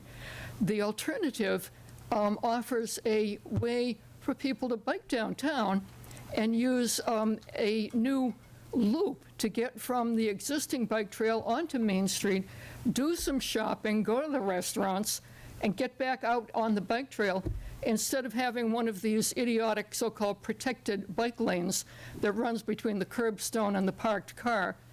I've been in Cambridge, and I've seen these so-called protected bike lanes, and it's very surprising to me that more people on bikes haven't had horrible crashes with people opening their door into the so-called protected bike lane. The other criticism I have of the Picture Main Street proposal is that it eliminates 57 parking spaces. Downtown businesses are really beginning to make a comeback. It's not going to help any downtown business to eradicate 57 parking spaces on Main Street. It's going to hurt them. I think that's fairly obvious. Thank you. Thank you. Next up is David Ames. Hi, David Ames, Northampton, in full support of the Picture Main Street. I know that bike infrastructure always runs into trouble, whether it's small towns or cities. I think basically, once it's completed, everyone benefits from it, and I think this project needs to move forward. So that's all I have to say. Thanks. Thank you. Next up is George Cohout. Well, George is coming up to the podium. Come on. Laura, can you make me a co-host? I just rejoined. Good evening, everyone. George Cohout, Northampton. I, too, have been around since 1977, so a longtime resident of the city. I'm very proud of that. Very active in the city. I've had the pleasure of being on the planning board for about 18 years in different stints. I've been able to see the city and its citizens work through a number of visiting kind of planning processes that are really culminating in this Main Street design. At the core of the Main Street design that we're looking at accepting tonight and moving forward is the Safe Streets mantra, which the DOT, both federally and state, have adopted, and it's all about protecting users of our our common streets and sidewalks, any kind of user, whether you're on a bike or you're walking or you're pushing a stroller or you're in a car. Safe Streets is transforming our downtown and the arteries coming into downtown. I was fortunate tonight to take a bike ride with 30 other people in the dark, but we used the new infrastructure. We went up King Street on the protected bike lanes there. We went onto Damon Road, that hellacious Damon Road, on the bike lane there. And then we came down Bridge Road. Now, none of us are the spandex bike riders. We just use our bikes for chores and things. But it was a wonderful, wonderful event. I also am just so touched by the young people who spoke up about Main Street and the redesign and how they're accepting it, because isn't that why we're doing it? Isn't it for 5 years from now, 10 years from now, 15 years from now? And granted, there are businesses in town that need our help and our support now, but isn't it really for the future of Northampton that we're doing a lot of this work? And the young people who I meet who are moving into the city are deciding to just have one car in their family. They're deciding to travel in different ways. That is the population that's moving to Northampton. I could go on forever, but I think so many people have spoken eloquently about this tonight, and you folks have a long way to go. So thanks for your time.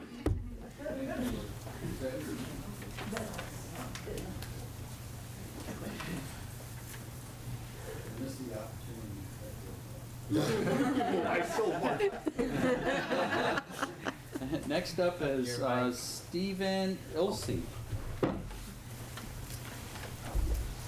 Council members, my name is Stephen Ilsley. I'm a homeowner here in Northampton and a daily bike commuter. In his book, Confessions of a Recovering Engineer, Chuck Marone, who's the founder of Strong Towns, identifies the difference between a street and a road. A street is a location, a destination. It's a place for people, a platform for building wealth. It's a complex environment with lots of interactions and turns and things like that. A road is a smoothed out place for fast traffic flow. Chuck talks about stroads, which are street-road combinations that try to accomplish both tasks, and because they're trying to move traffic quickly in a complicated environment, do both jobs poorly. Main Street right now is a stroad, and this proposed redesign transforms it into a street. And because of that reason, I support it. I also was reading some of the documents that are on the Picture Main Street website, and one of them just had dozens and dozens of other proposals for improving the bikeability and walkability. And so I hope that after you guys accept this proposal, you keep the ambition and keep it moving forward for the rest of the town and all the other sites around. I'm also a one-car household, so yeah, I really appreciate the infrastructure here. I used to live in Orlando, which is the deadliest city in the U.S. for pedestrians, and so I've seen how much better Northampton is here, and I appreciate the difference, and I want you to just keep improving it, building from the momentum that we have. Thank you. Thank you, Stephen. Okay, that is it for the, oh, there was a gentleman.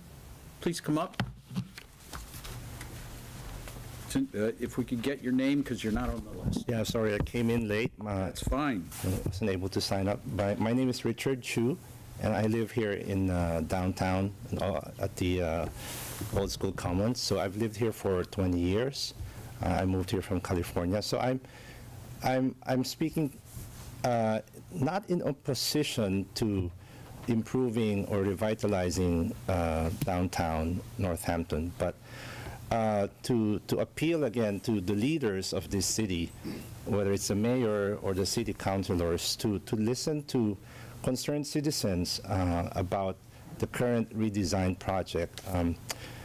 I think that as leaders, you should be happy that there are concerned citizens who are willing to speak up,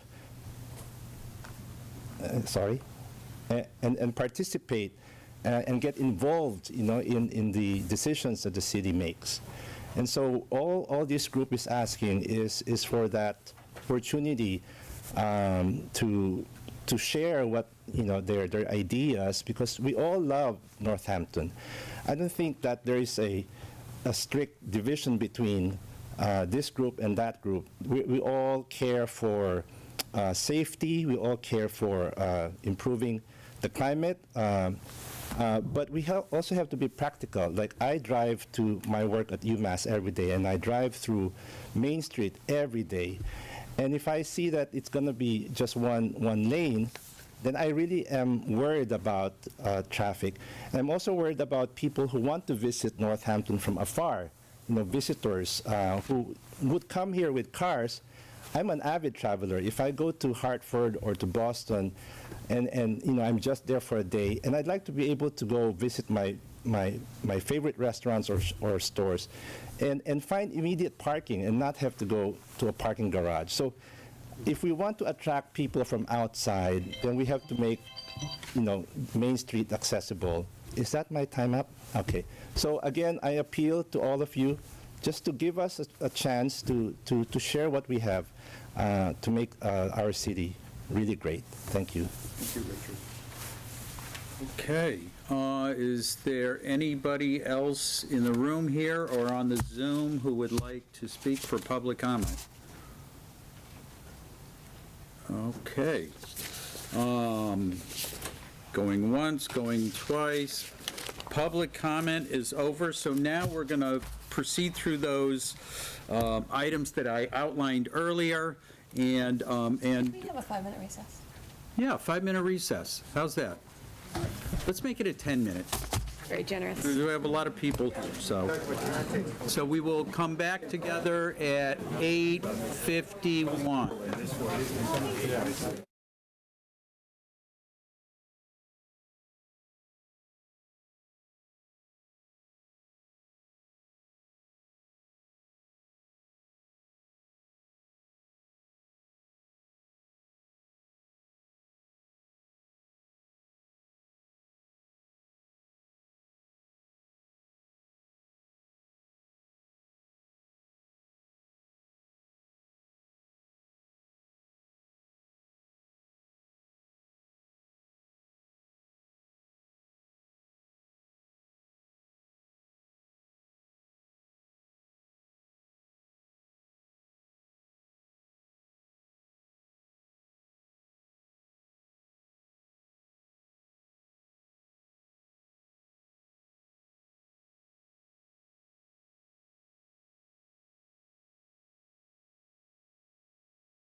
Okay, welcome back, everybody. Public comment is over, and now we're up to announcements from councilors and the mayor.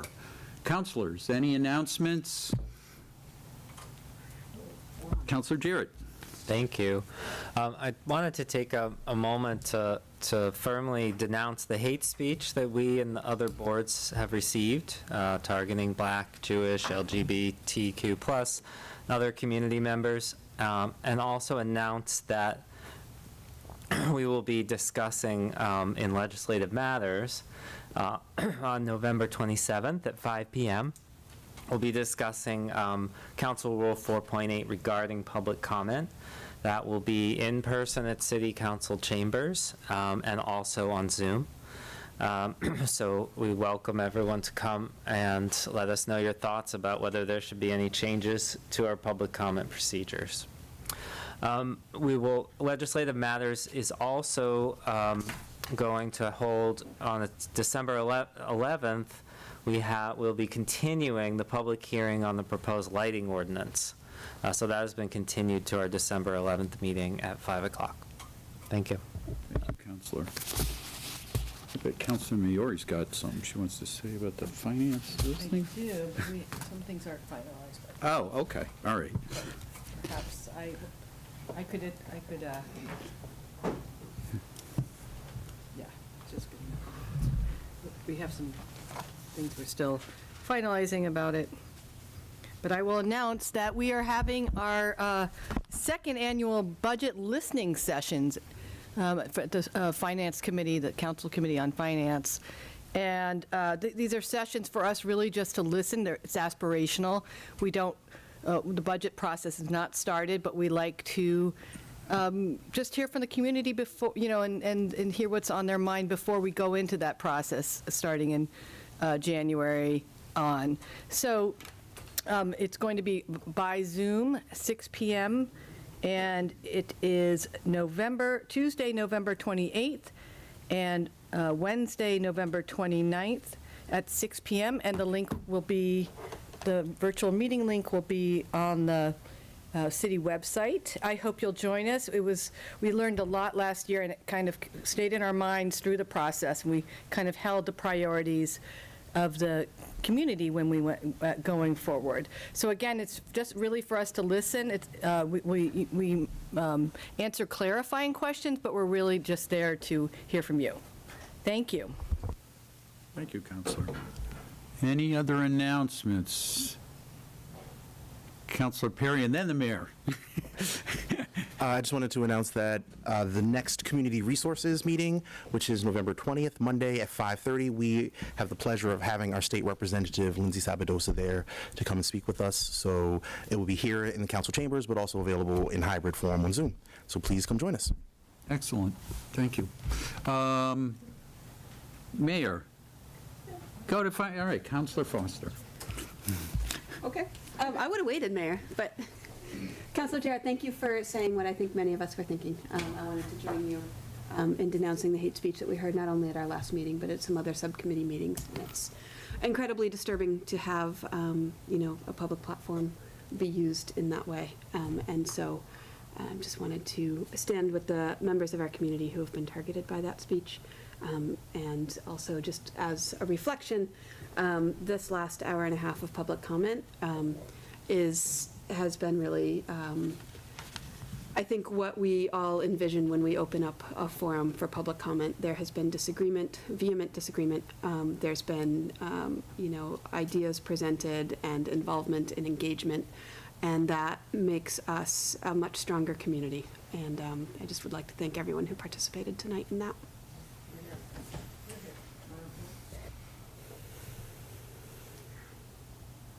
Thank you for that. Mayor.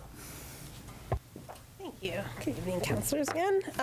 And thank you, Councilor Foster, Councilor Jarrett, for what you said.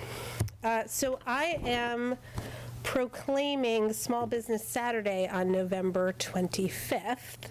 So I will read this proclamation, and then we'll talk about some of the other events that we have coming up as well. So, Small Business Saturday, November 25th, 2023, whereas the city of Northampton, Massachusetts, celebrates its local small businesses and the contributions they make to our local economy and community.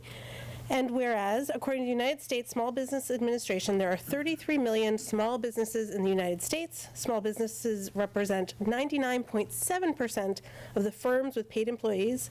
Small businesses are responsible for 62.7% of the net new jobs created since 1995. And small businesses employ 46.4% of the employees in the private sector in the United States. And whereas 72% of consumers reported that Small Business Saturday 2022 made them want to shop and dine at small, independently owned retailers and restaurants all year long, and whereas the city of Northampton supports local businesses that create jobs, boost the local economy, and preserve our communities. And whereas advocacy groups, as well as public and private organizations across the country, have endorsed the Saturday after Thanksgiving as Small Business Saturday. And so now, therefore, I, Jean-Louise Shara, Mayor of Northampton, Massachusetts, do hereby proclaim November 25th, 2023 as Small Business Saturday in the city of Northampton. And I urge the residents of our community and communities across the country to support small businesses and merchants on Small Business Saturday and throughout the year. In witness whereof, I have set my hand and imprinted the seal of the city of Northampton on the 25th day of November 2023. So that is Small Business Saturday. You have an order on the agenda this evening for suspending parking fees on that Saturday. We also have to talk about this Saturday, which comes first, which is Bag Day here in Northampton. So if that order is to pass this evening, there'll be free parking on Saturday for Bag Day, and then for Small Business Saturday on November 25th, and then go back a day for Black Friday, which is the 24th, so it's the day after Thanksgiving. That's also on the order to have parking suspended. So those 3 days, free parking downtown. We encourage everyone to come downtown and support our businesses. Thank you. Thank you, Mayor. Councilor Jarrett. I wanted to add that another way you can get downtown November 24th through December 31st will be that the PVTA will have no fares during that time. So I encourage folks to try out the PVTA and take it from where you live if you have service, and there will be no cost from then till the end of the year. That's cool. It's dreamy. All right, any other announcements? Okay, and now we will move on to the consent agenda.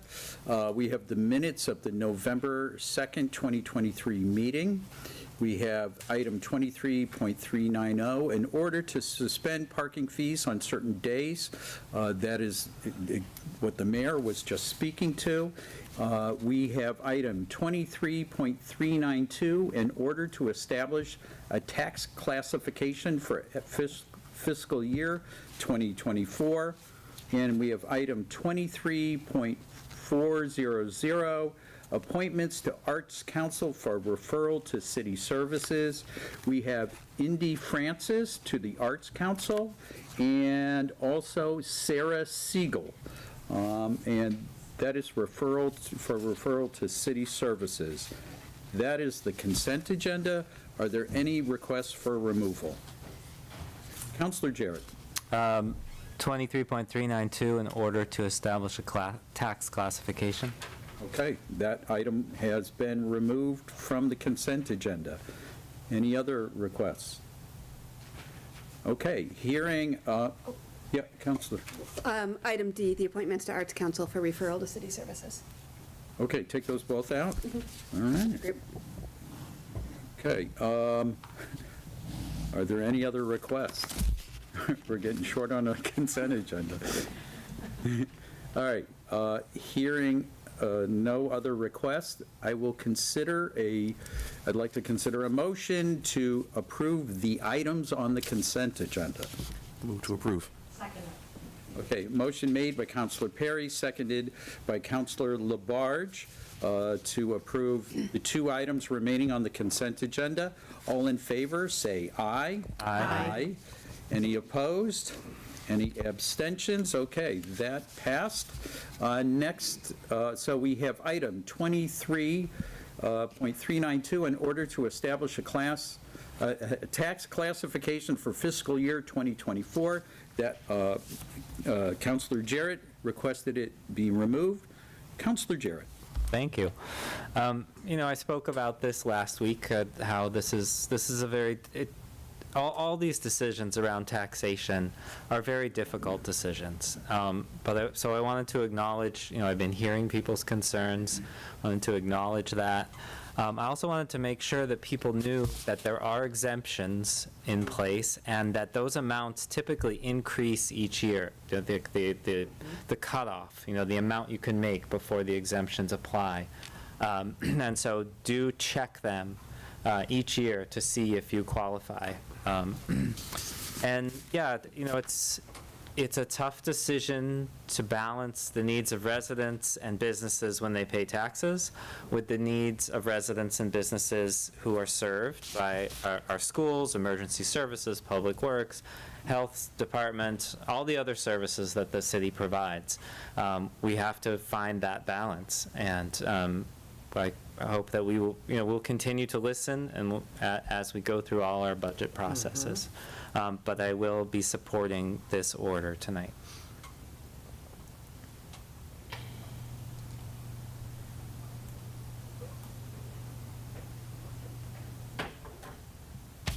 Councilor Maori. No, I just wanted to say, I think this happens every year at this time where I think there's some kind of misinformation about the procedure of the tax. That's right. Yeah, the way tax establishment in the city. So right now, we are basically, I think a word that helps me is we're deciding on the tax structure.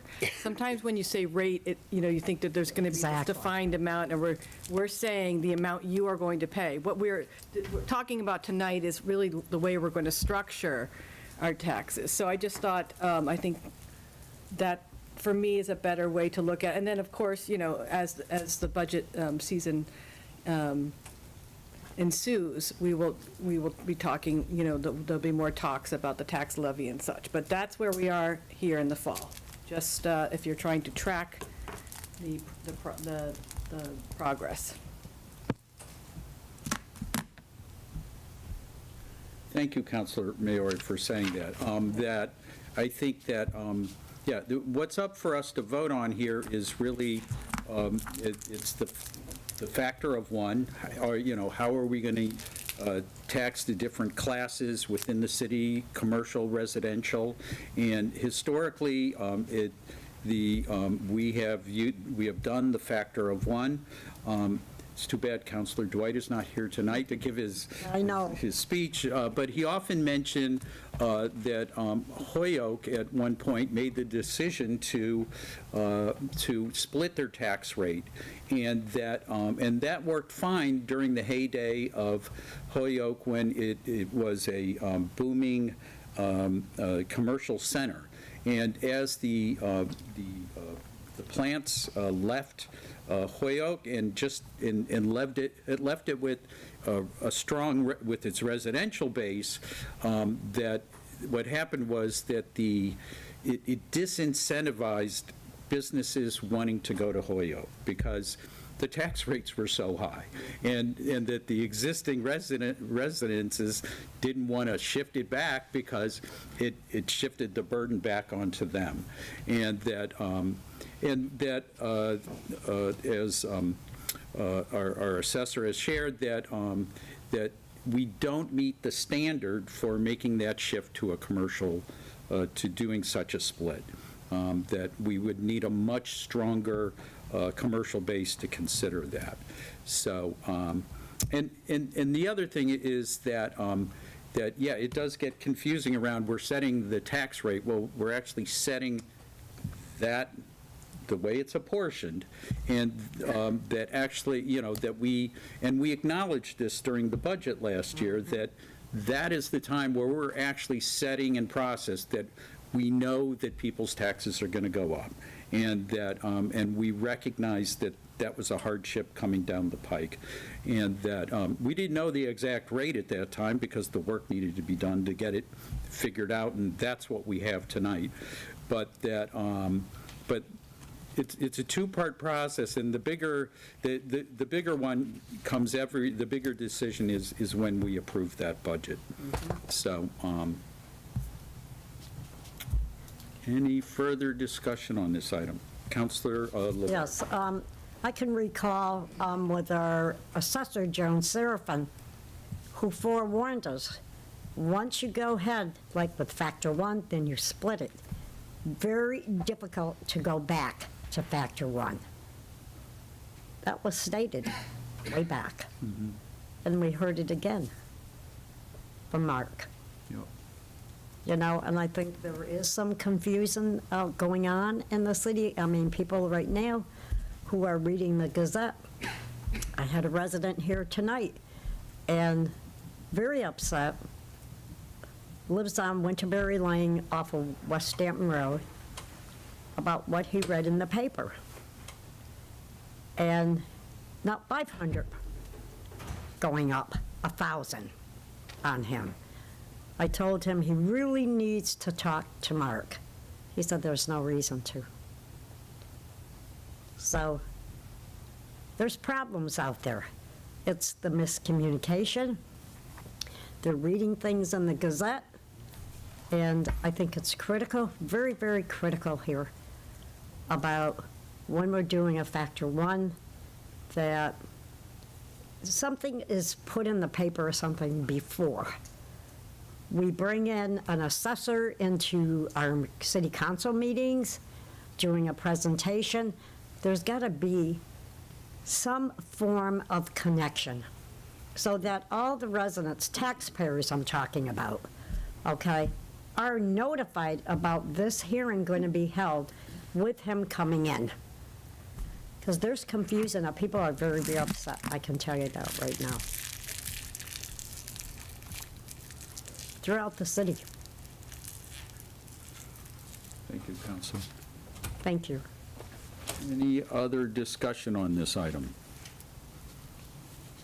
I will entertain a motion to approve. Move to approve.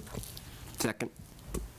Okay, motion made by Councilor Labarge and seconded by Councilor Moulton to approve item 23.392 in order to establish a tax classification for fiscal year 2024. We're all here. I can do a voice vote, right? But this is a financial order. Laura, are you there? Oh, no, is she muted again? I'm here. Oh, okay. Do we need a roll call or a voice vote? I guess it is a roll call if it's an appropriation. Well, it actually, it's the tax classification, so no, I believe it can be voice vote. Okay, then that's what we'll do. All right. All in favor of approving 23.392, say aye. Aye. Any opposed? Any abstaining? Okay, that order has passed. Next up is item 23.400, appointments to Arts Council for referral to city services. Councilor Foster. Thank you. I removed these from the consent agenda just for a quick dive into the procedural weeds that I wanted to highlight for the full council. So the City Services Committee has been working to implement some of the recommendations from the Select Committee on to study barriers to service on city boards and commissions. And one of their recommendations was that when appointments are referred to City Services, that we consider involving the chair of that committee at the outset. And so thank you to Laura. It's a simple thing to note, to flag for the chair that their committee is, there's a consideration for potential new members. And so Laura is just forwarding, ensuring that the agenda is getting to the chair of a board or committee the first time that a referral is on our agenda. So that way, if the chair of a board or committee would like to be involved or has any input, it's been flagged for them so that they can. So I just wanted to bring that up so the rest of the council was aware that that is happening moving forward, and that's a direct recommendation from that select committee. So thank you for your work on that. And so this was nothing about the specific appointments. Okay. Well, and I will move to approve that. Is that what you're waiting for? yeah, now we just need a second. Second. Okay. Motion made by Counselor Perry, seconded by Counselor Gore to approve 23.400, appointments to Arts Council for referral to city services. All in favor, say aye. Aye. Aye. Any nays? Any abstentions? Okay. It passed unanimously. Next. Okay, we're moving it, we're all right, we're going fast here. Next, we're going to the administrative orders that we had the public hearing on earlier, and, all right. We have items 23.393, an administrative order to amend Administrative Code, Section 15.0, Human Rights Commission. All right, where'd you go?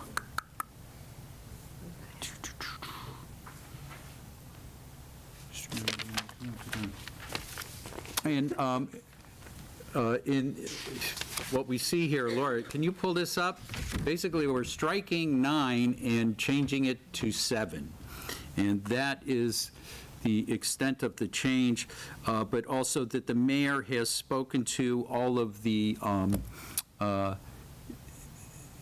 connection, by connecting it with Health and Human Services, and that it's actually a much more significant change than just saying 9 instead of 7.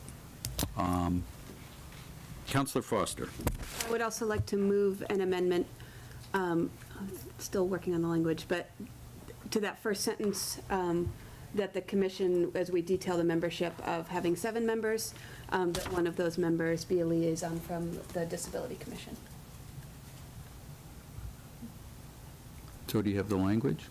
Oh, yeah, let me do it.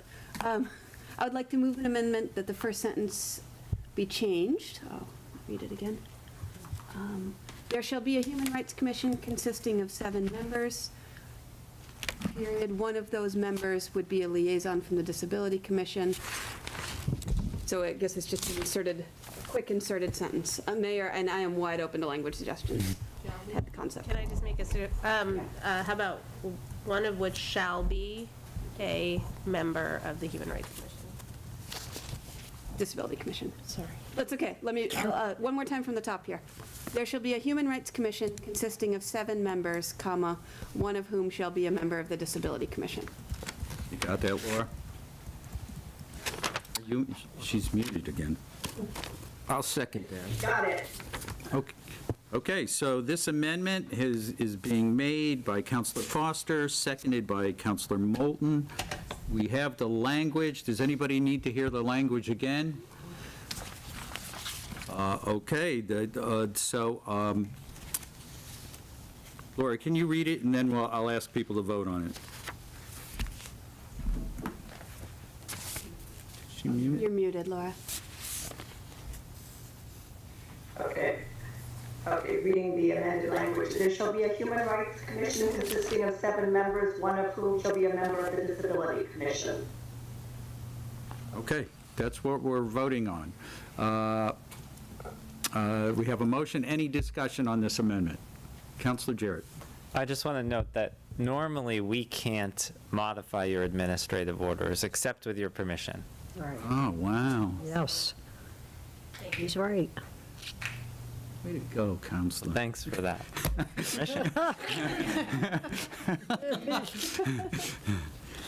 Okay, so we have the mayor's permission for this. Anyway, Counselor Foster. I actually, thank you for your permission for that, and I actually have a question for you, Mayor. I know that you understand the need for, issues of disability to be bubbled up with the surface on human rights. So I appreciate that. I guess I have a slightly more practical question. Is one of the reasons for this administrative order is a concern around filling the commission. And so I just wanted to, I guess, before we vote on this, check in with you on if you have any concerns that this may make it more difficult to fill the Human Rights Commission. You mean the addition of someone from the Disability Commission?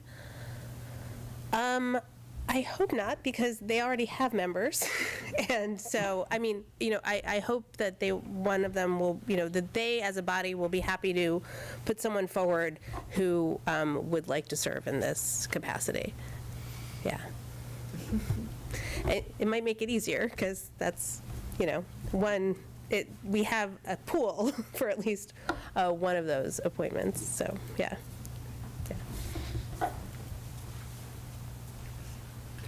We have an amendment on the floor. It has the permission from the mayor. Any further discussion on this? Okay, hearing none. All those in favor of the amendment, say aye. Aye. Aye. Any opposed? Any abstentions? All right, that passes unanimously. Now we're back to the order itself with the amendment. Move approval? Second. Who did the second? Oh, okay. Thank you. So motion made by Counselor Jarrett, seconded by Counselor Elkins for approval. Any further discussion? Hearing none, all in favor, say aye. Aye. Any opposed? Any abstentions? So that passes unanimously. Next, we have item 23.394, an administrative order to amend Administrative Code Section 11.0, Energy and Sustainability Commission. This is in second reading, and okay, and here we see a change. There shall be an Energy and Sustainability Commission consisting of, strike out 11, 12 members, as follows: add Director of Climate Action and Project Administration or their designee. And then later we have the addition of the Director of Climate Action and Project Administration, and crossing out Director of Planning and Sustainability shall serve as the chair, and the Director of Planning and Sustainability, Director of Central Services, crossed out, shall serve as the vice chair. So what we're saying, so the CAPA director will become the de facto chair, and the Director of Planning and Sustainability shall serve as the vice chair. Any discussion on this? Councilor Jarrett. Yeah, I support this order. I'm very glad for the CAPA director to join this commission. Similar to Councilor Maori, I do prefer that commissions have the leeway to elect the best chair that they see fit, but if one is to be prescribed, I think the CAPA director is a good choice.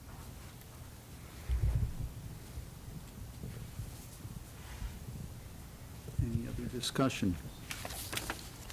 I'll add that we made a similar change with the TPC a few years ago, and that as the last non-director, administration side chair of that committee, it actually ended up being much more effective. That having the folks who are running these projects and have their pulse on, what the actual budgets are and what their priorities are, I think it made a big difference for the TPC, and that I think with this new energized department, with this change here, I'm expecting similar kind of energy, and that I do hear the concerns of the counselors about, having the citizens have the possibility, being able to serve in that role. But it's just the experience from the past. With the TPC, I find that it worked out really well. So, and I'm going to be supporting this. Okay, any further discussion? Okay, all in favor of approving this administrative order? It's 23.94. Say aye. Aye. Aye. Any opposed? Any abstentions? So that passed unanimously. Okay. I'm sorry, Councilor Nash, did I miss the motion and second? I think so. Oh, I didn't. I move to approve. Second. That's, all right, so who'd like to make a motion? Councilor Elkins.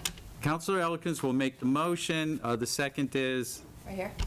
Counselor Foster. Okay. All right, any further discussion on this motion that we just voted on? All right, do we have to vote again? Yeah. All right, all in favor say aye. Aye. Any abstentions? Any noes? Okay. It's once again unanimous. Okay. Next up, we are up to resolutions. And on the agenda, we have a resolution in support of Picture Main Street. And we have heard from members of the public tonight that there are some folks who'd like to make a presentation. They have been asking me as the council president for a few weeks now if they could make a presentation, and Laura and I spent a lot, more Laura than me, going back over how we have done this in the past, where we've allowed members of the public to make a presentation, and that even when we had proponents who were allowed to make presentations in support of whatever the agenda item was, we would recognize them from the floor, and that they weren't added to the agenda by the council president. And so, but I would like to offer my own motion to recognize John DeBartolo to do a 15-minute presentation. Tonight. I'll second. Thank you. So I promised I would do this. All right, so we have a second. So now that this is on the floor, is there any discussion about recognizing Mr. DeBartolo? Councilor Elkins. I just wanted to briefly comment that I was also approached by Attorney DeBartolo. I didn't say it right, John, and who mentioned this, and I wanted to recognize the respect for our time and for the work that we do in these meetings that is reflected by asking to present in this forum.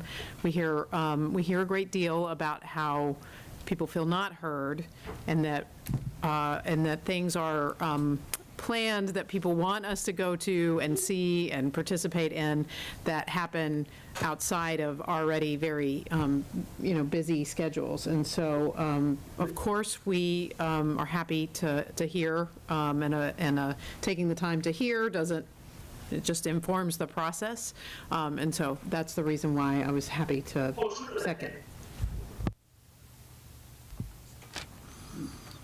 Somebody in the Zoom? Councilor Moulton? Did you have any other requests for presentations around the Picture Main Street resolution?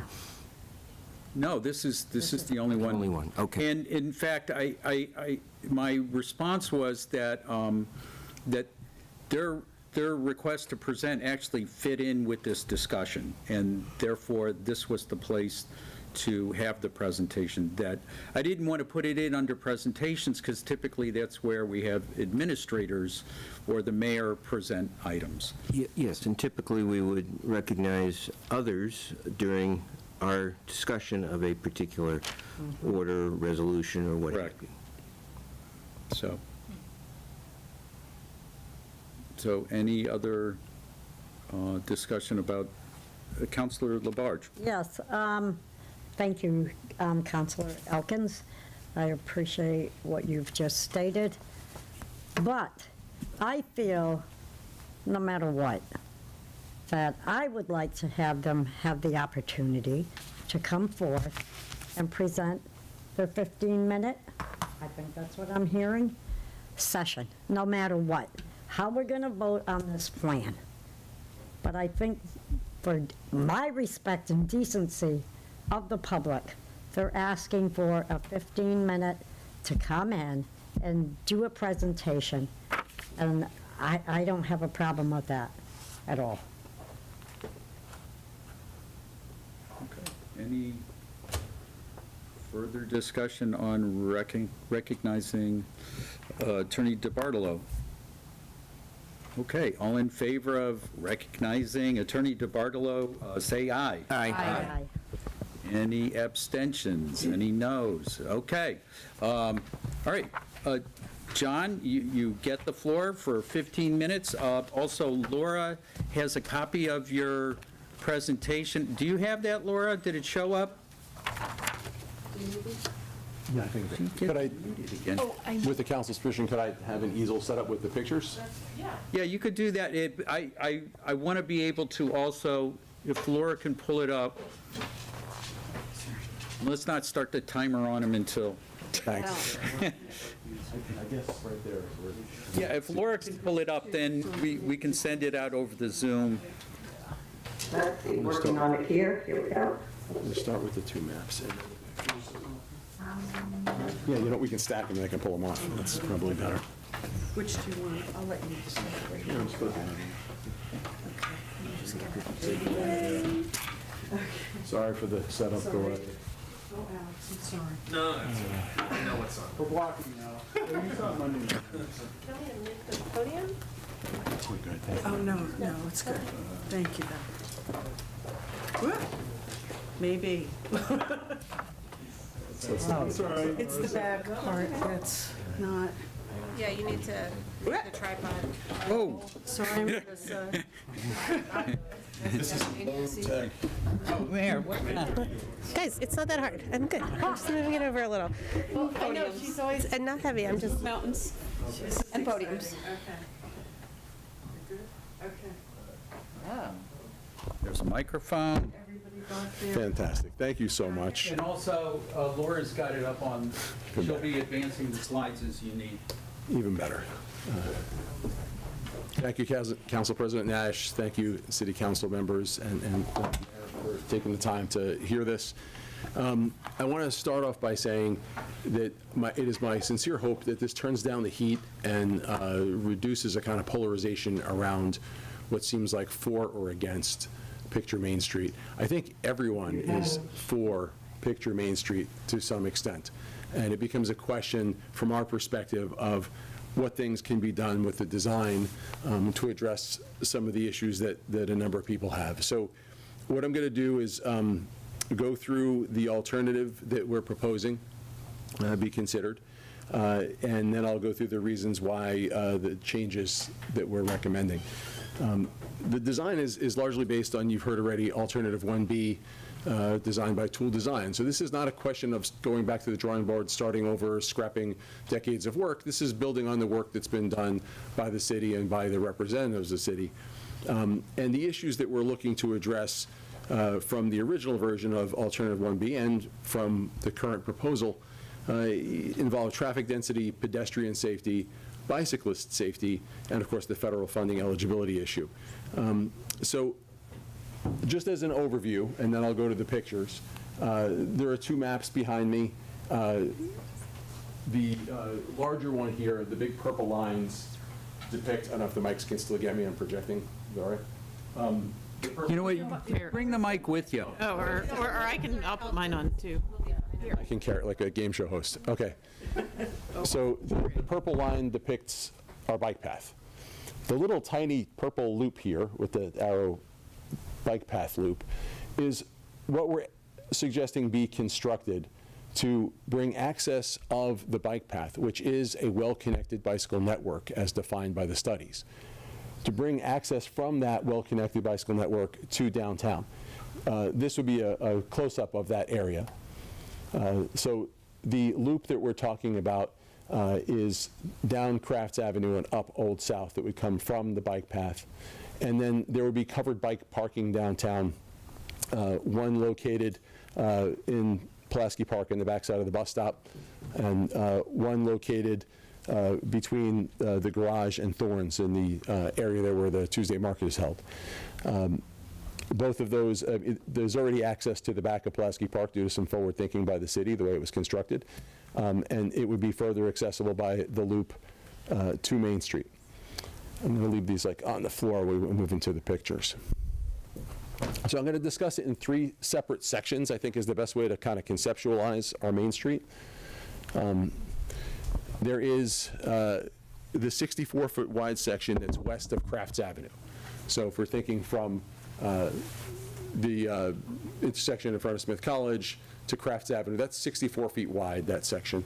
And I'll go through what each change would be. So this one over here depicts that 64-foot wide section that's west of Crafts. And what we'd see, it's already de facto 4 lanes, the way it works. But the lanes would be delineated, they'd be marked, and there would be a shared rather than separate bike lane, similar to what you see in Concord, depicted on both sides. There would be bump outs and signal lights for pedestrians at crosswalks. And we turn that crosswalk in front of City Hall into a speed hump to slow traffic. I already mentioned the covered parking that would be in that section. That would be the section where you have Pulaski Park and the one-way bike path down Crafts Avenue to the bike path. In the 106-foot wide section, the middle section, that's our biggest section of Main Street. There we'd have the 4 lanes marked. They're currently not marked. And there'd be no center island. Again, this is how Toole had drawn it. There would be a one-way bike lane up Old South Street. There'd be covered parking in the space between the garage and Thorns. And again, bump outs at the curbs to shorten the crosswalks, signal lights for pedestrians at the crosswalks, turning the crosswalks, both the Rainbow Crosswalk and the crosswalk in front of Bueno, into speed humps to slow traffic. We would remove angled parking on the north side and replace it with parallel parking. I think you heard Attorney Winston comment on that earlier. Even though angled parking is better for some disabled folks and better for some people who have difficulty with parking, that trade-off is kind of worth it. If we can turn that to parallel parking, we can widen the sidewalk on the north side and then potentially have ADA compliant ramps so that those last 3 businesses closest to Center Street could be accessible. Right now there are stairs there and there's not enough sidewalk to make an appropriate ramp, is my understanding. But if we were to widen the sidewalk by shortening the parking area, we might be able to accomplish that as part of the goal. And again, this would have a separate painted bike lane. Again, like Concord, it's adjacent to the travel lane as opposed to adjacent to the sidewalk, just like they have in Concord, and be painted and clear on both sides, painted lanes to travel through. Now, the last section is the 64-foot wide section that is east of Pleasant Street. That section, we kind of leave it as it is. So it currently operates as 1 lane in each direction. It would stay 1 lane in each direction, although the differences you would see would be, of course, the painted bike lane that would be added. It would be like Concord's, adjacent to the travel lane as opposed to adjacent to the curb. And there would be a bump out at the crosswalk and signal lights for pedestrians and raising the crosswalk in front of Local Burger to a speed hump to slow traffic. Those are the primary changes to Alternative 1B that we'd recommend. And the purpose behind each of those changes, I'll go through the traffic density pedestrian safety issue. So my letter to City Council sent previously about this before we had the drawings, addressed the specific sites and tools report, indicating where they acknowledged that there would be an increase in traffic density. I'm not going to go through that whole letter tonight. You've all seen that. The traffic density was explained as twice a day, rush hour, and on Saturdays at certain intersections where traffic would be expected to back up and be increased traffic. And it was acknowledged that, well, that will slow traffic, and slowing traffic is good for pedestrians, good for cyclists, so it's okay. And they also talked about a road diet. And I'll address those two things separately. Even if traffic jams slow traffic, making it safer for pedestrians, we don't always have a traffic jam. And the times of day where we don't have a traffic jam, it wouldn't be as slow as it would be when the density is higher. So it wouldn't actually provide that same consistent slowing of traffic that the proven measures of speed humps, pedestrian lights provide for pedestrians. That would be all the time, regardless of what time of day, regardless of what traffic. It would slow traffic by the curb bump outs, by the speed humps, by the traffic lights, by the pedestrian lights. The other issue about the road diet, I'm not sure that a road diet is actually something that can happen here. They haven't presented any data that would suggest that. We don't really have a bypass route. We're not a grid. So it's difficult to get around downtown. Our main street is Route 9. It's a highway. It's a state highway, and it's got 4 major arteries leading into it. You heard one of the residents talk about Route 66, and then you've got Route 10 from East Hampton, and you've got Routes 5 and 10 coming from north and south 91, which all feed into this very small section. We're talking about a 0.4 of a mile section, this whole project. And this is an even smaller piece of it, because this is the part that would be up to the main intersection, where all those roads feed into it. I don't know that there's a way to have a road diet when there's no other place for cars to go. Just as Toole acknowledges that there's going to be traffic jams at rush hour, that implies that those are not discretionary trips.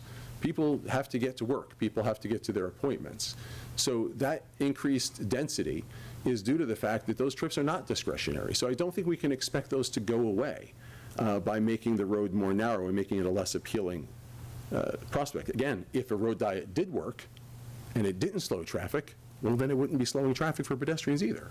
And again, the alternative we're proposing with the speed humps and the lights for pedestrians to cross would slow traffic all the time appropriately for pedestrians. And additionally, with regard to pedestrian safety, this design, with its travel lane adjacent bike lanes, like Concord, protects pedestrians from bikes going by the curb. You heard a couple of citizens talk about that tonight. Anyone who's ever been to New York City and seen these in action with motorized bikes in them, there's quite a bit of speed that can be generated in those lanes just off the curb, where people are going to be crossing to enter their parked cars, children, elderly people. It's just another risk to pedestrians that we don't have now. It's adding a risk that we don't already have. The thing about cyclist safety that I really wanted to comment on is the proposal we're making is designed to keep cyclists safe. And there's a lot of confusion around what the studies show. And someone said to me earlier today that after some public statements made by council members and by the mayor that, like, I have a hard job tonight. And, like, I don't actually think I have a hard job, but I think that you guys all have a hard job. Because what I'm asking is that for this next few minutes, just be open-minded about this as if you hadn't thought about it, as if you didn't read any of the stuff yet, and you're just hearing this for the first time. Super hard to do. Councilor Elkins knows, if this was a jury, everybody would get to go home because no one's unbiased. Everyone's been working on it and thinking about it for a long time. This is a hard thing to ask of people to do, to say, just take this all in. So what I'm going to address now is this bicycle safety issue and the studies. And I just want to point out, I haven't pulled any studies that are different from what's been given to me by members of the city. It's not like I have my own experts in separate things. I'm talking about the studies that have been provided to us by various publications, by members of council, and by the mayor.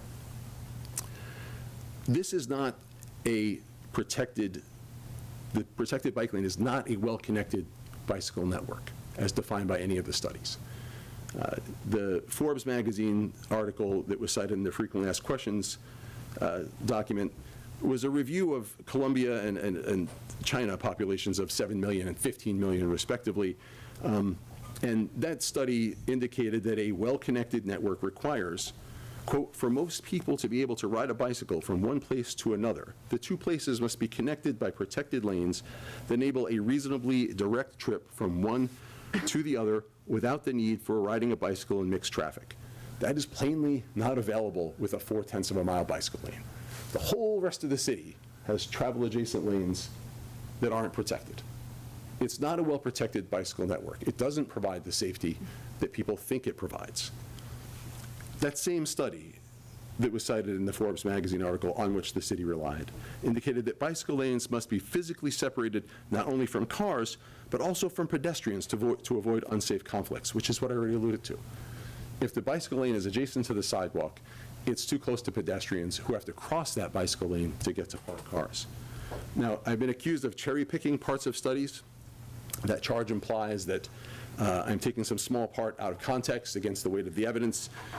That's not what I'm doing. What I'm doing is actually following the findings of the studies.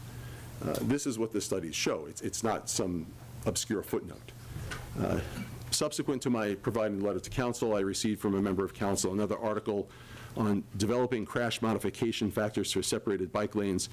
Presumably, this was provided to me in support of the city's current plan. I'm not sure how that actually works, though. The study looked at Cambridge, San Francisco, Seattle, Austin, and Denver, and the study made 3 conclusions. 1, bicycle crashes are more likely to occur at locations with mixed land use and less likely to occur at locations with industrial or public land use. 2, bicycle crashes occur with less frequency at locations with more motor vehicle lanes. Number 3, bicycle crashes occur with less frequency at locations where parking is not permitted in at least one direction compared to locations without parking restrictions. That was the findings. That was their conclusion.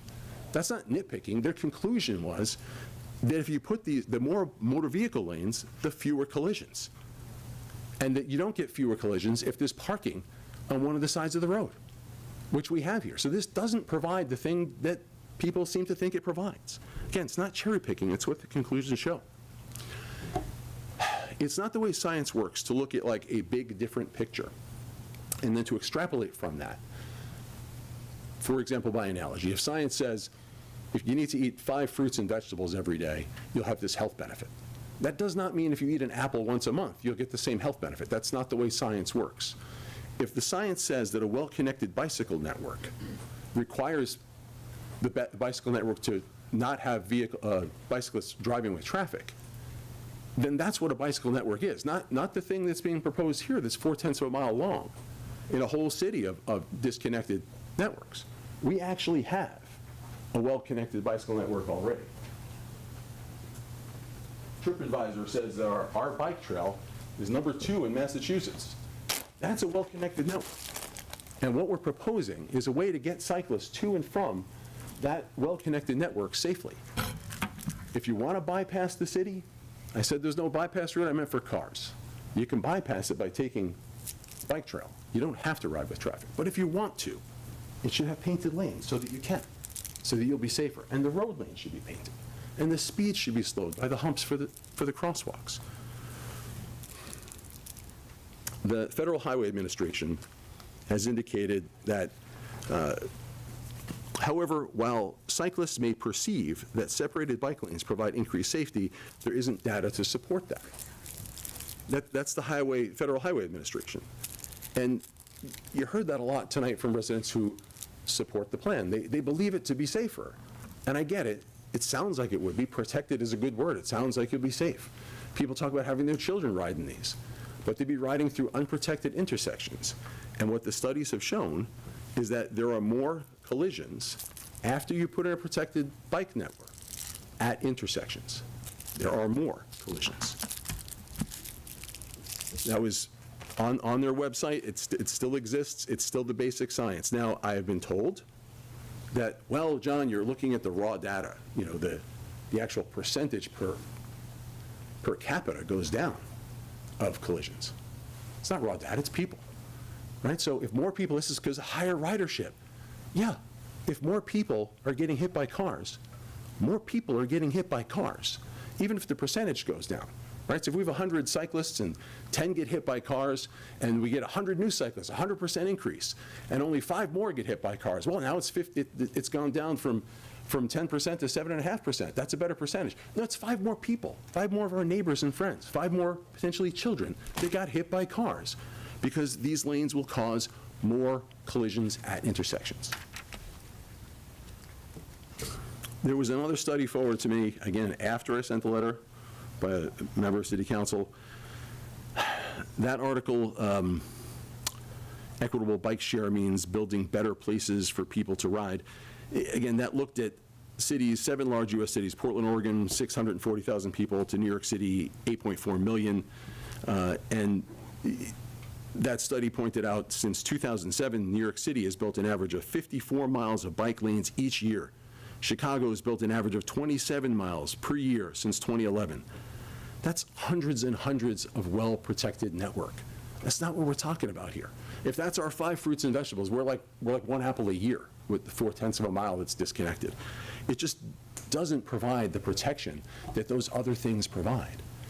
And the biggest thing to look at, both in ridership, increased ridership, getting people out of cars and onto their bikes, and whether we're going to have more of these collisions, is what's the alternative? So in these cities where there's no safe place to ride, and they put in one of these protected networks with hundreds of miles of bike lanes, it's safer for them. They have fewer fatalities.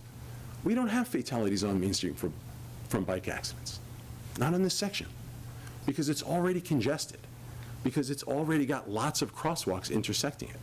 And that can be made better and safer by painting the bike lanes, by raising those crosswalks, by shortening the crosswalks, by adding lights. We can keep bicyclists safer if they want to ride on Main Street. And if they don't want to ride on Main Street, we can make it easier for them to get onto the bike trail and get downtown. The city's not friendly enough for bikes. It's not. It's not safe enough for pedestrians or cyclists, but we can make it that way. A lot of these changes could have happened already. There's not really a reason why we haven't painted lanes on Main Street. There's not really a reason why we haven't improved those crosswalks. This is a great opportunity to do it. We're going to have the money to do it. And along that last point, so when this initially came up, when Tool designed it, they had 4 drawings, this was one of them, and they had indicated that we don't think this one's going to get funding because of the bike lane. And in researching the issue, we learned that, well, there's actually exceptions for cities just like ours, where there's no grid. And the exception, this isn't something like, hey, John had this idea to add connectors. The research suggested that if we added connectors, and if we added covered bike parking, it would still qualify for the funding. So again, this isn't a completely new drawing. This is Tool's work. This is what the city already paid money for. It's just a little tweak to it that would make a huge difference. And it would keep people safer. It would keep cyclists safer. The primary differences, I'm wrapping up, the primary differences between what's been offered already and the alternative that we're talking about, just slowing traffic. The current plan relies on traffic density to slow traffic. The alternative would slow traffic without affecting traffic density by proven measures that we have in other parts of the city with raised crosswalks, signal lights for pedestrians, bump outs for the crosswalks. Pedestrian safety, the current plan exposes pedestrians to collisions with bicycles in the sidewalk adjacent lanes and fails to provide the signal lights or the raised crosswalks. The alternative plan would protect pedestrians from those lanes. Just, again, like in Concord, they don't have them running next to the sidewalks. They have them next to the travel lanes. And of course, it would further protect pedestrians with lights to cross and speed humps to slow cars, even when there's no traffic. The cyclist safety, the current plan puts cyclists at additional risk of intersection collisions, as the studies indicate, and provides a false sense of security. People feel they're safer, they're going to ride in them. But there's no data to support they're going to be safer. The data suggests there'll be more collisions at intersections. Lastly, with regard to accessibility, the current plan offers no remedy for the inaccessible buildings on the north side near Center Street, and with the alternative, we're hoping that we can get a ramp in there that would make those buildings accessible to folks who are otherwise differently abled. I would just wrap up. I'm happy to answer questions, by the way, but I would wrap up by saying that we really agree on almost everything. We totally have the same goals. Totally have the same goals.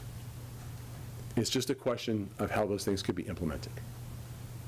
and we think it's worthwhile to give this another look. We're going to present the information to the MPO. The goal is not to derail this thing. The goal is to have the city contemplate some of these changes and see if Picture Main Street can come to a reality in a way that's safer for everybody. Again, I thank you all for your time. I know this is not what anybody wanted to hear, and I think it's been an excellent act on your part to want to hear the stuff before you proceed further. I'm happy to take any questions. Thanks for the presentation. Councilors, any questions? Councilor Maori. Yeah, just to clarify, so the broad strokes, what have you added that's not from 1B? Because that was very vetted during the process. So I'm just trying to distinguish what's in addition to the tool design that we vetted. With regard to crosswalks, we'd be raising them to speed humps and adding pedestrian crossing signals. With regards to the north side of Main Street in the which section? The middle section, we would eliminate the angled parking. They had angled parking on both sides that they retained. Yeah. We would eliminate the angled parking on the north side for parallel parking. I mean, the ultimate loss of parking spaces would be obviously less than the 57. It would be closer to what the Concord loss was. There's already loss built into it for loading and unloading that Tool had drawn in there, plus there'd be a few more losses for the changing of the parking. And I think there's going to be a couple losses, if I understand correctly, from where the bike loop goes in. So the design change would be adding that loop, so. Right, so that's an idea you all have, not Tool design. It was suggested by a consultant that we contacted. We were looking into how could it still get federal funding, and that's what we were advised. So, that's one way each way, down Crafts, up Old South, that keeps cyclists connected to the purple line that gets them around. Thank you. You all done? I'm sorry. Councilor Foster. Two questions for you, and I'll go ahead and say them both. One is about the idea of the proposed bike loop. I didn't catch if that's protected, painted lines, what that might look like. And then the other question I have is kind of where this information is coming from. Like Tool Design is bringing together, city planning, engineering, landscape architecture. We have city planners here on staff, and so I'm curious if this is like traffic and civil engineers have developed this, or if this is something that, has sort of sounded great, but I guess I'm curious where that has. Sure. I mean, ideally, I would like it to be vetted by Tool, but it's from, we contacted someone with MPO experience, which was where we got the suggestion from. We were looking for a way to compromise and make it safer, and we reached out to someone who had some expertise and said that this was a way to get an exception, and that exceptions are granted for these types of things. Your other question But about... not, I just want to be really clear, but not like traffic engineering, civil engineering. I honestly don't, level of expertise. I was not the person who spoke with the person, and I don't know what that person's qualifications were beyond that person's experience as an MPO person. Your other question was about the bike lane itself. I think there's a question to be cutting into the hill grass area on both streets. There's a question of whether there's enough space for it to be protected. I don't think there is. You have to have I think 3 or 4 feet of 3 or 4 feet? You have to have some buffer. I don't know that there's enough space for that. It may just be a painted lane. Okay. I mean, obviously, that would be something that the professionals would flesh out. If they said, yeah, no, you can do that, we'd have to make these parking spaces, or we'd have to cut into this hill, or, if that's what was required, then I presume that's what would happen. Okay, again, the consideration of the grade there, because typically a shared use path or a multi-use path is going for a low grade, and those are both hilly roads, but, yeah. I understand. Yes. Councilor Jarrett.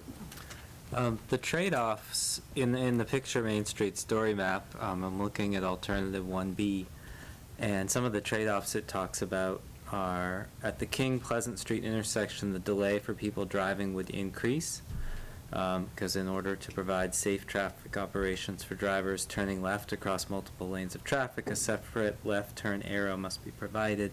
The additional phase lengthens the overall traffic cycle and increases delay. At minor intersections, left turns become more dangerous for all modes.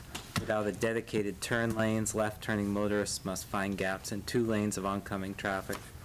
A bike crossing and crosswalk under pressure from through traffic behind them. And then there is no noted increase to vehicle capacity as traffic signals limit capacity. So I wonder if you could speak to those. Yeah, so I mean, nothing changes. So we're having it now. You see how traffic flows now? Whether that can be improved with signal changes, I don't know. If it could, I don't know why it hasn't already, but it's not changing. It's not adding more lanes. It's not taking anything away. It's losing that middle section where the snow gets piled up, really. That's getting shrunken away. But how does it, I mean, we hear, left turns become more dangerous for all modes. More dangerous than what? It's already there. But the current situation is dangerous. That's what Mass DOT, and that's why we're doing this. I think when they say less dangerous, they mean one lane is easier than 2 lanes. It's 2 lanes now, but it's this way now is what I'm saying. It's not like we're altering something that currently exists. So yeah, in the trade-offs, I think it's definitely, it's easier to do a turn from 1 lane than from 2. You cross 1 lane of travel instead of 2 pulling out from a side street. Yes, that's unquestionably. I don't know if Jim's supposed to recognize you. I'm not sure how it works. Counselor, who went first? I did. Counselor Labarge, and then... Wait, for Christ's sakes. Okay, I know I'm hearing you talk for the 15-minute doing the presentation, Laura. I talked with Chief Jody Casper in regards to the data on any types of accidents occurring on Main Street and the intersections. And on it, she says, Councilor Labarge, here is the data that I just shared in tonight's meeting regarding Main Street from the roofs to the intersection with West Street. On January 1st, 2017 through October 18th, 2023, accidents over $1,000, 114. Accidents under 1,000, 200. Accidents with injury, 17. Vehicle versus pedestrian, 17. Vehicle versus bicycle, 7. And that's important to me. Yeah. To get that from her. Agreed. And she did it one night at a meeting and sent it to me. I can appreciate that. I presume the question is... Because I hear all the time that bicycles are dangerous on Main Street. Looking at 7. Vehicle versus bicycle. Okay? And also, attorney, you're looking at the years of the 2017 through October 18th, 2023. Anyways, I'm very uncomfortable about taking away the angle parking on that side, which was a big problem, even with Attorney Winston having concerns about moving that angle parking. And on the Commission on Disabilities, we have great concerns about that. I understand. And I'd have to defer to the Commission on Disability. If they felt they'd rather retain those spaces and not have ramps to the buildings, that's a decision that they could honestly make. It was a suggestion we're making. With regard to your commentary on the collisions, I agree it's terrible. I mean, it's 7 bike collisions in 5 years. We shouldn't have that many, and we shouldn't have the pedestrian collisions. But if we would paint lanes in the road, if we would raise the crosswalks, if we would put signal lights for pedestrians, we could avoid all of those. I'm less concerned about the 200 collisions that were under $1,000 and caused no injury. There's always going to be negligence. What I do for a living, there's always going to be negligence. People are going to rear-end each other, but we don't have those serious accidents. You don't want to have the injury-causing accidents. There's always going to be people who didn't check their mirror before they pulled out of a parking space, whether it's angled or parallel. There's always going to be somebody looking at their text when they're in bumper-to-bumper traffic and tap the guy in front of them. Those minor property damage accidents, we can work with those.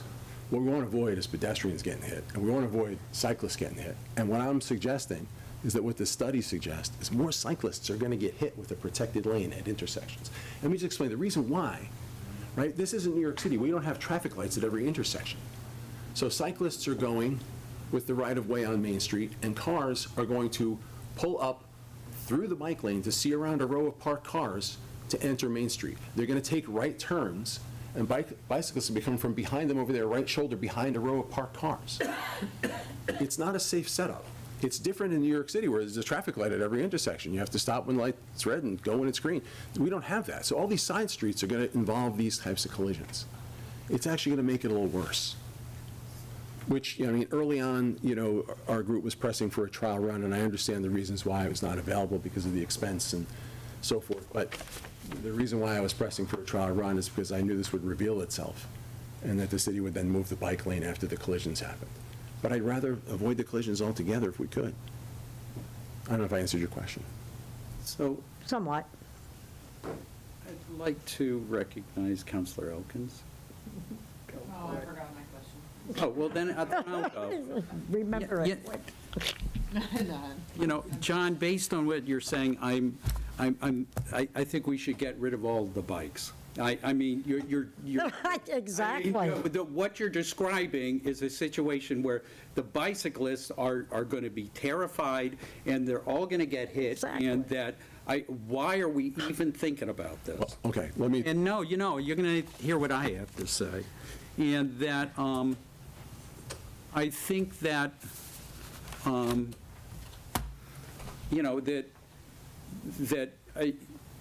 that you're fanning the flames of concern. You're not a traffic engineer. None of the folks that put this together are traffic engineers. And that, no, Judy, you do not have the floor to speak right now.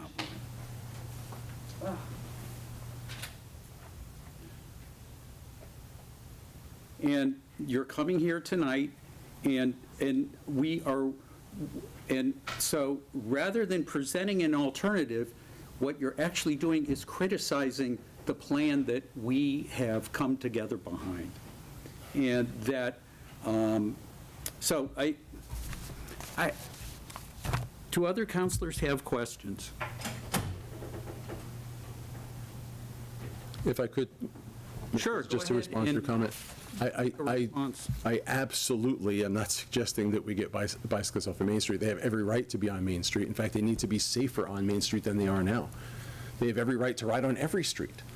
And we're talking about an alternative that would keep them safe. You're talking about an alternative that was not done by traffic experts, okay? It actually was. It was done by Tool Design. It's the traffic No, this was experts. an alternative that they presented for us to have a discussion around different ideas for layouts. This was one of the layouts that was put forward to say, hey, this is kind of what it looks like now. What do you think? And everybody looked at that and they said, that kind of looks like King Street, all right? And that we want a downtown that's going to be more bike-friendly, more pedestrian-friendly. And so I'd like to ask a question about density and traffic jams. You keep saying that density of traffic results in traffic jams. And I would just like to pose a question to Director Mish. When they're talking about density, they're not talking about traffic just sitting there and not moving. What they're talking about traffic flowing where there's greater density within the traffic. Is that correct? Correct. So, when you create three very clearly delineated lanes, the same volume of traffic is being accommodated in that space that is being accommodated today. And this happens, all over the Commonwealth, all over the country, when road diets are implemented. it's in order to handle the same and progressing traffic volumes, but in a smaller space so that you can reallocate the rest of the space to the other users in the network. So it's not a traffic jam. It's actually traffic flowing at a safer, slower rate, but also making progress, much like Pleasant Street right now. Okay. Any other questions, counselors? All right. Can I thank you John, again before I go? thank you for coming tonight. I know that felt contentious, but honestly, I can't thank you all enough for letting us present. And I really do appreciate all the work that the city has done. And I appreciate all the values of everybody on the council and what they're looking for in the project. I really do. Thank you very much. Thank you, John. Thank you. Okay, I'd like to take a 5-minute recess. Okay. Thank you, everybody. 10.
Okay, welcome back, everybody. Thank you. Welcome back, everybody. We are still discussing the resolution in support of Picture Main Street. We just had a presentation from folks with the city who offered some alternative ideas, and we want to thank them for their presentation. And I'll just apologize for raising my voice a little bit. But, so anyway, this item is on the floor for discussion. What? I don't know if that's a problem or not. Oh. Oh, Laura can't hear us. Laura couldn't hear us. Can you hear us, Laura? Now I can. Okay. Okay, and Oh, so, Gov Zoom needs to be unmuted too. That is GovZoom. Oh, Laura's good. Just, okay. So we good? Everybody think we're good? Isley, we're good? Okay. All right, welcome back, everybody. We have this item, a resolution in support of Picture Main Street, on the floor. Councilors, any thoughts on this item tonight? Councilor Foster. I have some thoughts. I'm so glad, and again, thank you to co-sponsors for bringing this resolution forward. I think it's been really important to frame this discussion in the way that we have of the historical context, the decades of policy and work and planning that have brought us to where we are, and a chance for counselors to have these really important discussions and to engage with the public. And as I mentioned earlier, I think the public comment before this meeting, it was really heartening to see so many different people involved and engaged in this conversation. Passions are high. We all love downtown and are all invested in it thriving. I think there's some different ways, different, maybe I shouldn't say different ways to go about it, different priorities. And so I just want to take a moment to address some of the things that I've heard, some concerns that I, have had kind of, tossed my way. And it may or may not be in any kind of order, because this is what my notes look like, but I got some things to say. So I think one of the things that has been difficult to hear that I've heard from a variety of angles and parts of this conversation is a sort of underlying assumption that I, as a counselor, may be going along with this project because of pressure from the mayor's office, as well as, that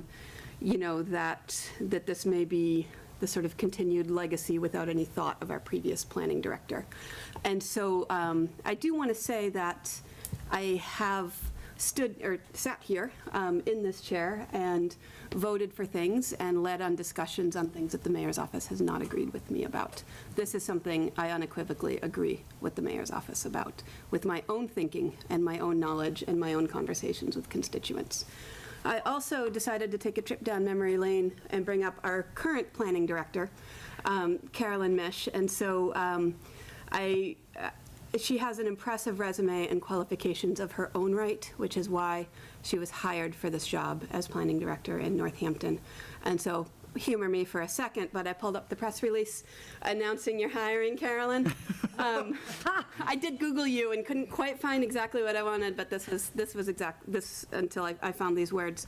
But just to highlight here that Carolyn Misch brings nearly 30 years of experience in the planning field, working at the state, regional, and local levels to implement community goals, improve quality of life, and address the impacts of climate change. She spent, when this was written, the last 22 years working for the city of Northampton as a senior planner and permits manager, as the assistant director of planning and sustainability since 2020. Before that, she worked as a planner in the cities of Raleigh and Cary, North Carolina, and the state of Colorado. Carolyn has a bachelor's degree in anthropology from the University of Rochester, New York, and a master's of urban and regional planning from the University of Colorado, Denver, with a concentration in economic development. She's an American Institute of Certified Planners member and was named Professional Planner of the Year in 2014 by the American Planning Association Massachusetts chapter. So, pardon me, Director Mish. But I wanted to highlight that because it's sort of your hand at the wheel as the city is moving through this process. And Tool Design Group has been engaged with their, I won't read everybody's resume that's been involved in planning this project, but these are people with an enormous amount of experience and knowledge and qualification moving this forward. And I think that that really needs to be at the tippy top of this discussion. That I think, Councilor Elkins, I can't remember your exact words from the editorial you wrote, but this was like, there are some like doodle sketches on a napkin. Like this is something, I may have paraphrased, but this is something that has been like whimsy. Really, what's that? Whimsy and doodles. Whimsy and doodles, thank you. Has been really thoughtfully vetted and brought forward. And I think that that really needs to be stated. The other thing that I hear, and I just want to continue to push back against, is this idea, and I appreciated Councilor-elect and Chair of the Disability Commission, Jeremy Dubbs, speaking forward to sort of clear, but people who have disabilities are not a monolith, and there is not a solution in any of these designs that's going to work for everybody. And so I think one of the beauties of this design is the different options for parking, different options for mobility. And Mayor Shara, from your guest column, I think one of the images I just most appreciate is this idea that people who have mobility needs and are ambulating through town with mobility devices will be able to walk side by side with their companion. And this isn't, again, whimsy and doodles. I just made plans with somebody who's a wheelchair user to go to a performance, and as we were trying to buy tickets, you can buy a seat for a wheelchair user with a companion seat. We're a group of 6. Like, this person is not on an island with one companion, right? Like, people of all different ages and abilities are sort of going out into the world together. And this idea that our Main Street can accommodate all of them is really the vision of a city that I want to live in. And I think a beautiful thing for all of us. I also want to just talk a little bit about this idea of bike lanes. I may have made a comment before, but if I were queen, every main thoroughfare in Northampton would have a separated bike lane. Unfortunately, I just can't conjure the funds and the, ability to make that happen. But we have to start somewhere. And what better than Main Street? And yes, we do have a bike path that bypasses it, but that is not always the best transportation option. And I can tell you that just this morning, I biked with my 8-year-old to school. He goes to the downtown elementary school. And as we were biking to school, we had to get off the bike path and then go down Main Street to get toward his school. And we biked on the sidewalk because he's 8. And as we were crossing a driveway, a car started to turn left toward us. And my first thought from all of this was, well, first I told him to stop. And he did. The car went by. But then that idea of how slowly that car was going that turned in our direction. That car had time to stop. And if it didn't, he really would have been okay because that car was going so slowly. And that is one of the key things that we're talking about in our downtown, is making sure that the traffic is moving at a rate of speed that is going to, A, give drivers time to stop, and B, if something happens, reduce the severity of injuries and potential for fatality. And we know that 20 miles an hour is sort of the magic number on that.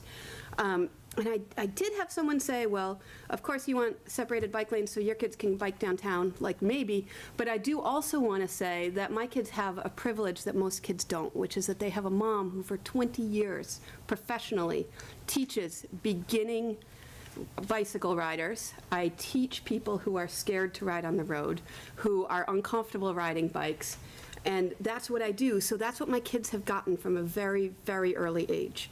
Most kids in the city don't have that.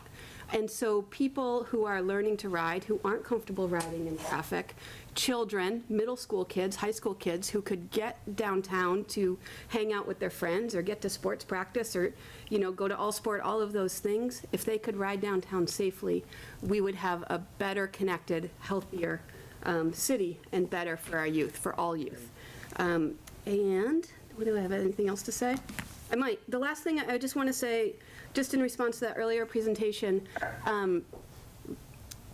I bike everywhere. It's I can go days and days without driving. I lose my keys all the time because I don't need them. And I can tell you that, like, this morning when I biked back from Bridge Street School, down Main Street, down South Street to where I was going, that paint on Route 10 does not make me feel safe as a cyclist. But barriers sure would. So this idea that paint is going to keep cyclists safe is not one that makes any intuitive sense.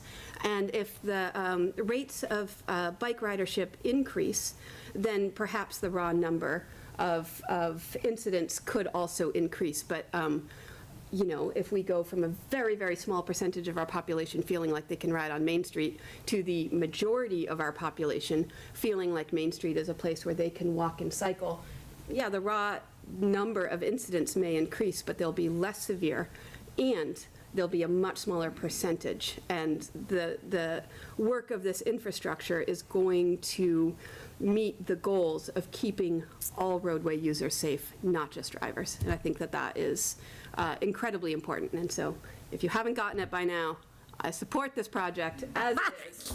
And I'm really glad we're having this conversation tonight and that we've been having it for the last few weeks. Thank you, Councilor.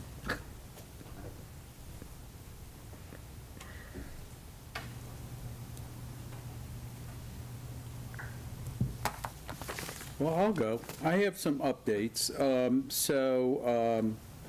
Let's see. The Youth Commission, I attended Youth Commission last night and you know, updated them on our initiative here. And we heard from Maisie and from Noah tonight about their, you know, their aspirations for supporting this plan, and that I was really struck by you know, that there seems to be this age divide, that it's really, I keep noticing it, the people who are really worried about this they all look a lot more like me, and the people who are like, bring it on, look more like some of the younger counselors and like Maisie, and that this is a design for the future. This is, it's not for you know, me for the next 10, 15 years. This is something that's, you know, 50 years worth of a project, and so I support it for that. But I wanted to make sure, I want to thank the Youth Commission and thank the young people who joined us tonight to speak up. I applaud the Disability Commission for also taking a stand in support of this, and I too appreciated what Jeremy stated earlier, that you know, that people with disabilities face all sorts of different challenges, and that, you know, one parking space does not fit all, and I think having a variety is the way to go, and that's what this plan has. And that also that this plan, as Councilor Foster pointed out, this is going to be really good for people of all sorts of different abilities, and that and I really appreciate that.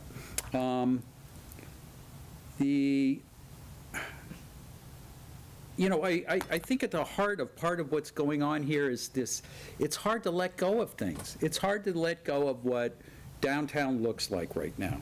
You know, I'm going to miss the All-Stop. I love the All-Stop. I love it. It's great.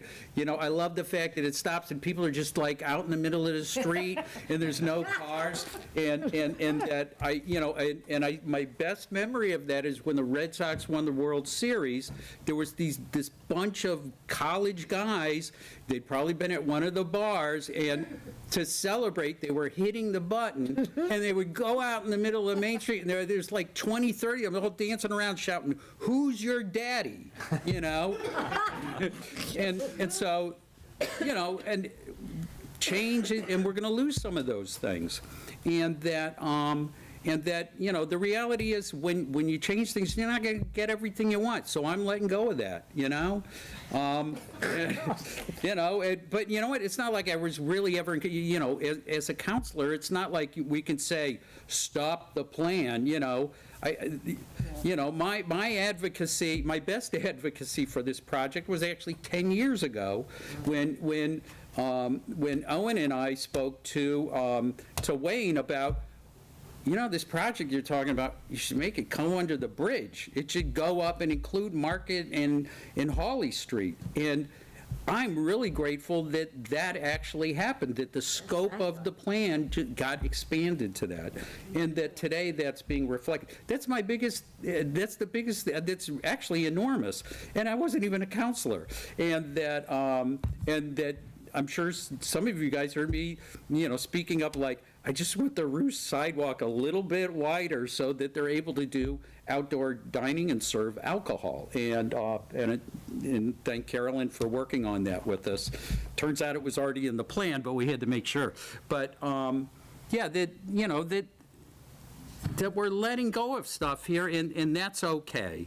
And I think that's reflects some of a portion of the resistance. You know, this idea that, you know, the bikes can't be safe anywhere downtown. I just got to push back against all the negativity. If you're going to present a plan to me, present a plan that says, hey, here's how it's going to get better, and that not how there's all of these terrible things. Let's see, what else? I had a list here too, Karen, you know. Counselor, did you get a letter from the Commission on Disabilities? Because I did bring it up in. Oh, you know what? Laura, do we have that? A letter from the folks, the Commission? We do. It's in my email inbox. All right, you know what? Alan, do you have it? Could you read it into the record?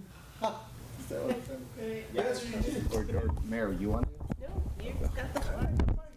All right, hang on. I'm pulling it up. Nash, because I did tell Keith at our meeting that for him to send it, so because you would read it all. Yeah.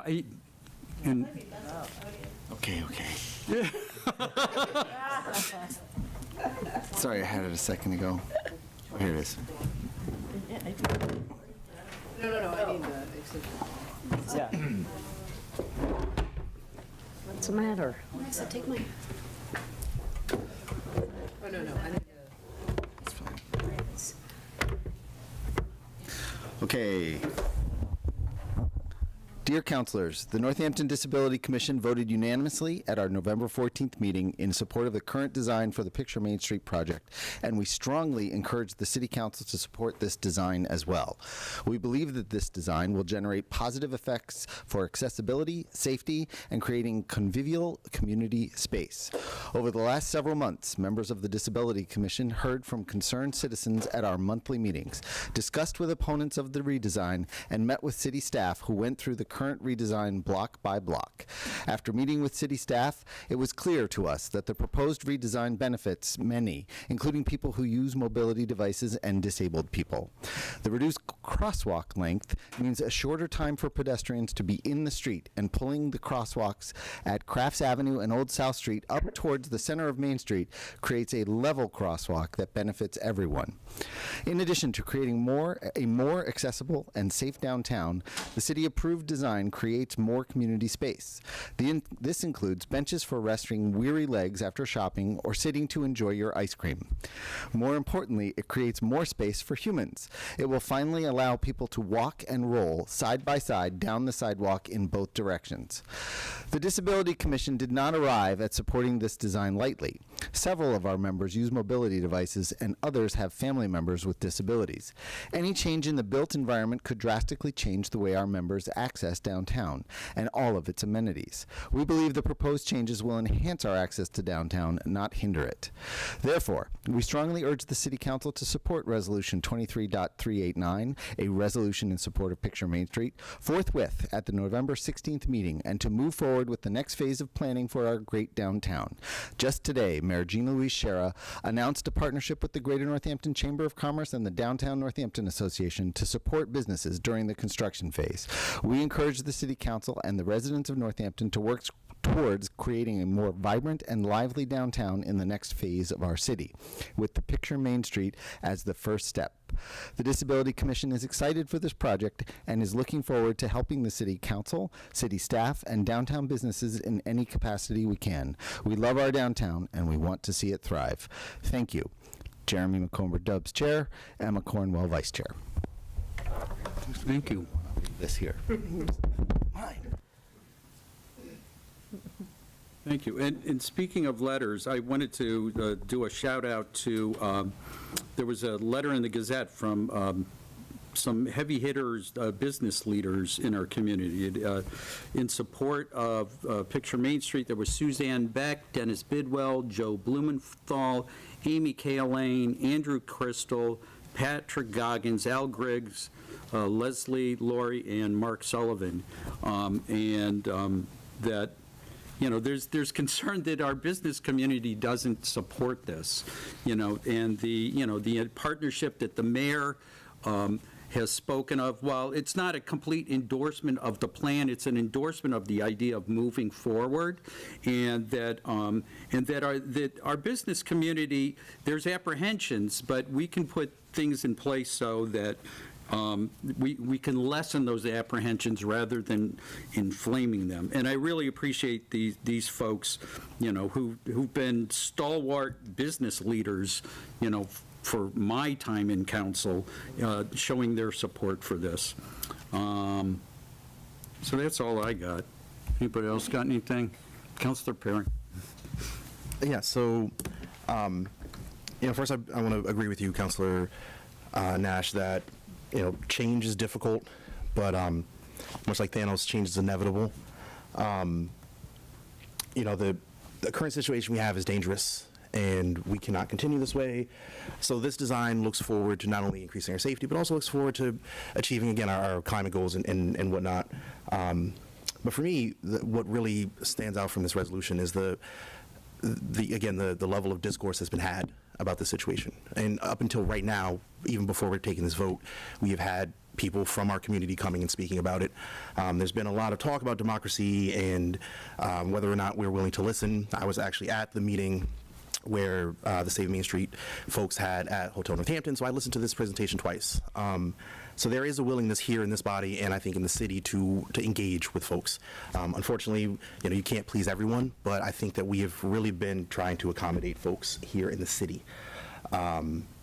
And someone actually spoke today during public comment about democracy and how, you make compromises, and then once you make compromises, you come together and you move forward. And I think that is at the heart of what we're discussing here, is moving forward. So personally, my heart is in our downtown. I've spent most of my adult life growing up, walking these streets, and being a part of this downtown environment. And so I'm looking forward to moving past this portion and really doing that outreach with our business owners, with our communities, and explaining what is happening, and trying to be that liaison for folks, because the future is bright. And as you said, the people who are really gung-ho about it are, I think, the people who this Picture Main Street is for, which is our next generation. So I just want to say that, and that I'm supportive. So thank you, Councilor.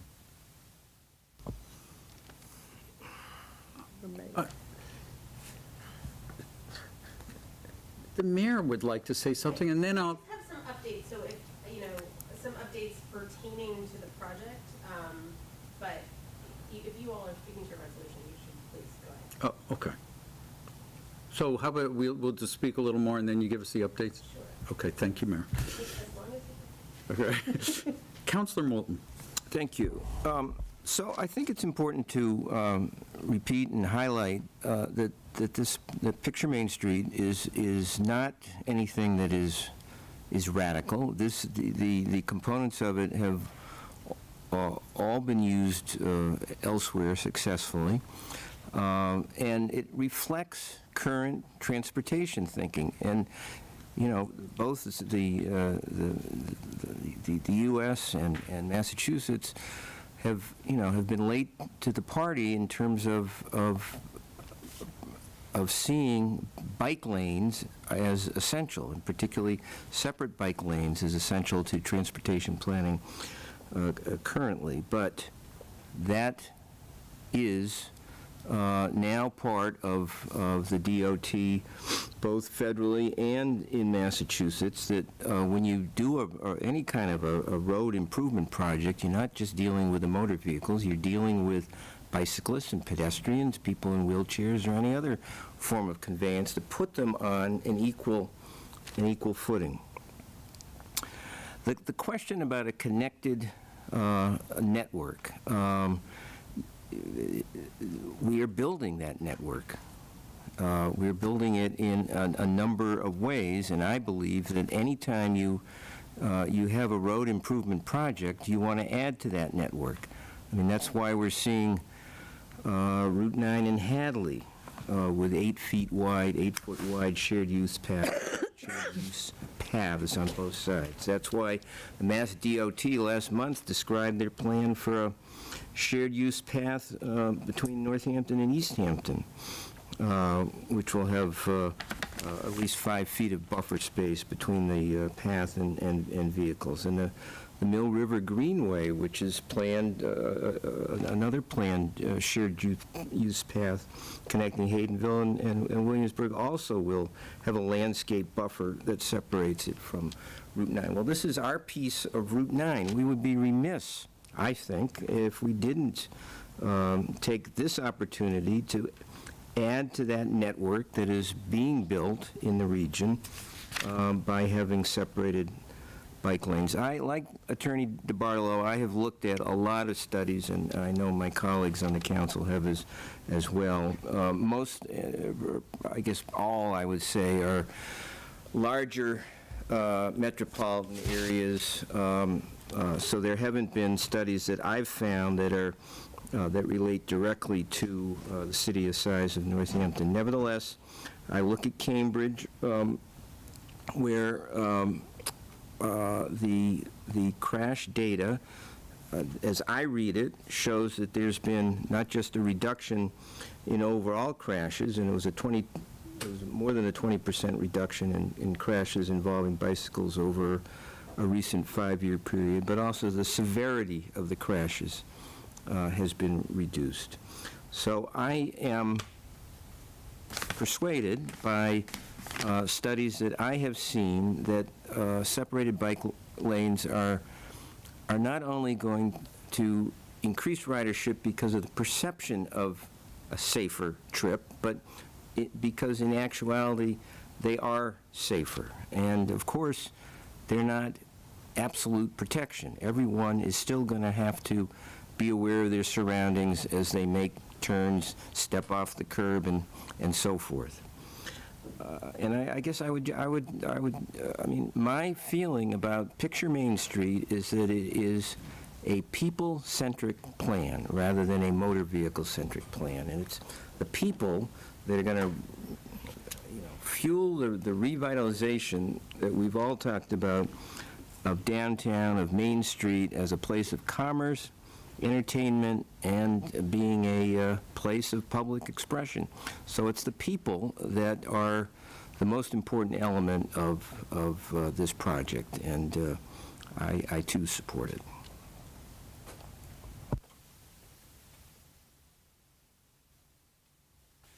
Are we ready for some updates? Mayor, update time. Thank you. So, oops. First of all, I just want to take a moment and appreciate, the folks that came and presented to us tonight, and everyone who spoke at public comment and all the people who've shared their thoughts.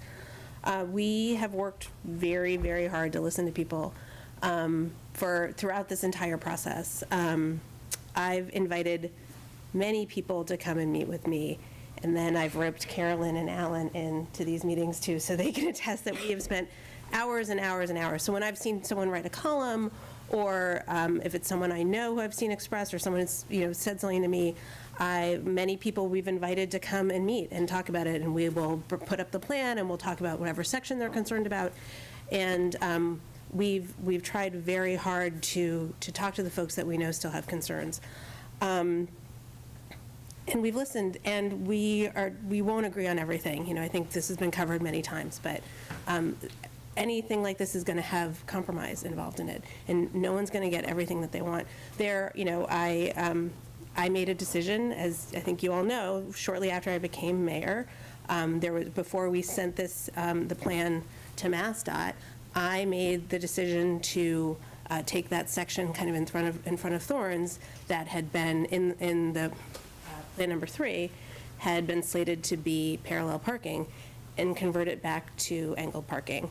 I still have people who are really mad about that.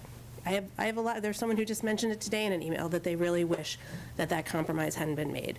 But I had heard from folks. I heard from many of the folks that we heard from today who really wanted that angled parking. And I spoke to people that I worked with who were in wheelchairs, and I spoke to folks in the community in wheelchairs. And there were some people who really, they need angled parking because of what their vehicle and what their device is like. And then there are others, someone who was on public comment tonight, who's told me that she has to have parallel. That's the only way that it works for her wheelchair. So based on the fact that some people need both things, and because there was a vocal group of some businesses who really felt like we needed to keep some of that angled parking, I retained that. But as I said, people are still mad. So that's a compromise. And, I've paid a price for making that compromise, and not everyone's happy about it. But that's what these projects are like. These are huge projects, and we come together, and this community put a lot of input in, and we have a lot of things, as you know, that need to be solved in terms of safety and accessibility, and then things that we want to improve in terms of our vibrancy, and also to meet our environmental goals and desires. So when you mix that all together, there are a lot of boxes to check, and not everyone's going to be happy with everything. So anyway, this is not the update. I just wanted to say that I really appreciate everyone who's expressed themselves about this, and I know that not everyone's going to be happy, but I believe that this project is absolutely critical for the city of Northampton for all of those reasons that I just talked about. And I think it's so important for the present, but for our future. And we really need to move forward on this project. So I thank you all for having this community conversation around it. Okay, up to the updates. So as you heard, and as Council President was just talking about, we have formed a coalition that I'm really excited about. So our priority at this time is supporting our downtown during the phased construction, so coming up with a plan to support when we start construction. Downtown will remain open for business during construction, and we will be asking everyone to direct their energy and their passion and their love towards supporting it. We are a deeply engaged community, as we witnessed tonight, right?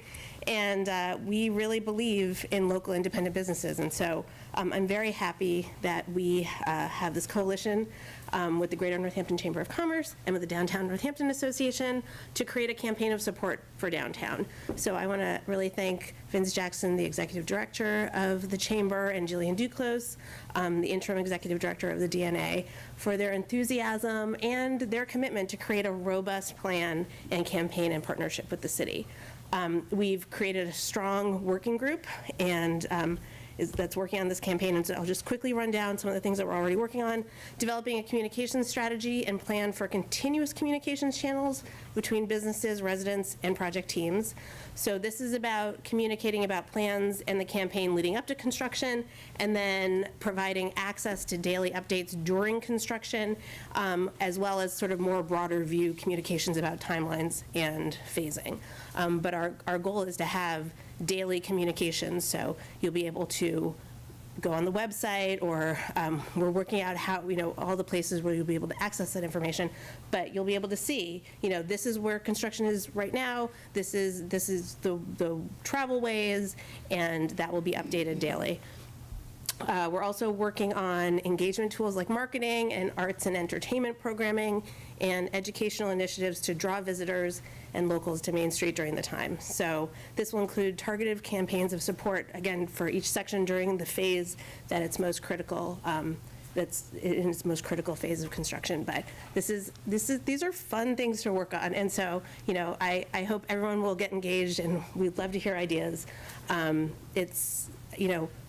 Having events downtown is something that I think we all really treasure. And I want to make sure that we not only continue that during construction, but we bolster it and we create more things and we create opportunities to bring people downtown during construction. There's some we're opening up a street and looking at infrastructure that's over 100 years old. That's really cool. I would love to work with the schools and create educational opportunities around it. I've already been talking to Historic Northampton about it. This is really a kind of a remarkable thing that we're going to be doing. So I'm excited for that part of it. And we are also working on strategies to manage access and to minimize disruption during construction. So we are looking at what other communities do during projects like this to create easy ways to access businesses during that kind of time. So we're being very creative in our thinking, and we, again, are very open to ideas and would love to hear it. We are currently creating a contact list for anyone who's interested in staying updated on the campaign, and then communications during construction. So we already have a bunch of businesses and people who have signed up. And if you'd like to be added to that list, please go to the Main Street page linked at the top of the city's website, which is northamptonma.gov. You can also email my office, mayor@northamptonma.gov, but include your phone number, because we might want to use phone options too for communications. Let's see, what else? So a little bit about specifics. So just so we understand where we are in the process, this has been talked about a little bit tonight. The design's been approved by MassDOT in the 25% submission. We are working with Tool and MassDOT through the 75 and 100% submission phase. That includes final cost estimates, minor refinements, and development of traffic management plans to mitigate the impacts of construction. So once we have more information from MassDOT about the phasing, we can then build that into our plans.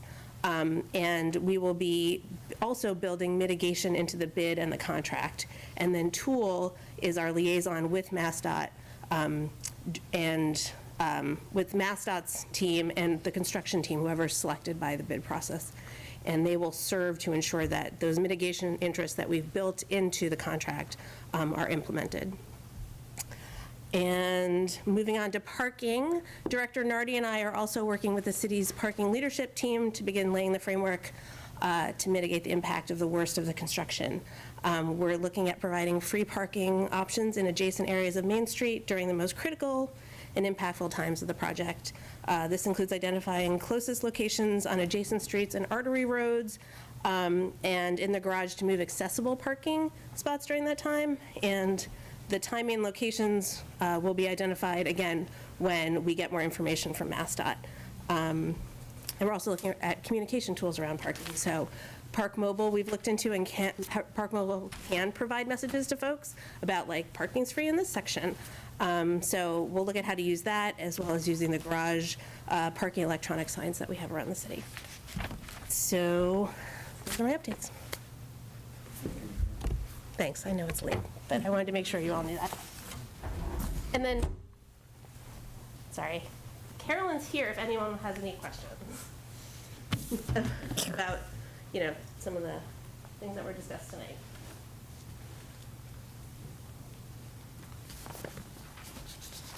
Councilor Mayor. I just, my comment just this whole night about the subject was I was really having this kind of flash forward of 10, 20, 30 years from now, and these really historic conversations, and the things that we take for granted every day that we enjoy that might have been provocative or controversial or whatever they were at the time. But I really saw tonight our place in history with this project, and it made me even more excited to think I'll be that person coming in. I've been here since, and I remember when, and I get to be that person. And I would have gotten here on, using our new transportation system, or maybe on a hovercraft in the separated bike lane. Anyway, I'm getting but one thing a specific thing I was thinking about when people were talking is some of the misconceptions. I think this project is going to be greater than the sum of its parts. So I think it actually is kind of hard for folks to visualize how all the works together. So when we were talking about Route 66, we're revamping, and they're thinking of these traditionally problematic places. They're taking these traditionally problematic places downtown, and then they're trying to see this redesign, but they're not seeing the whole picture. So I guess my question is, when we talk about Route 66 or some of these places where you come in, those are all intersections that are going to be, improved as well. So I guess it's not.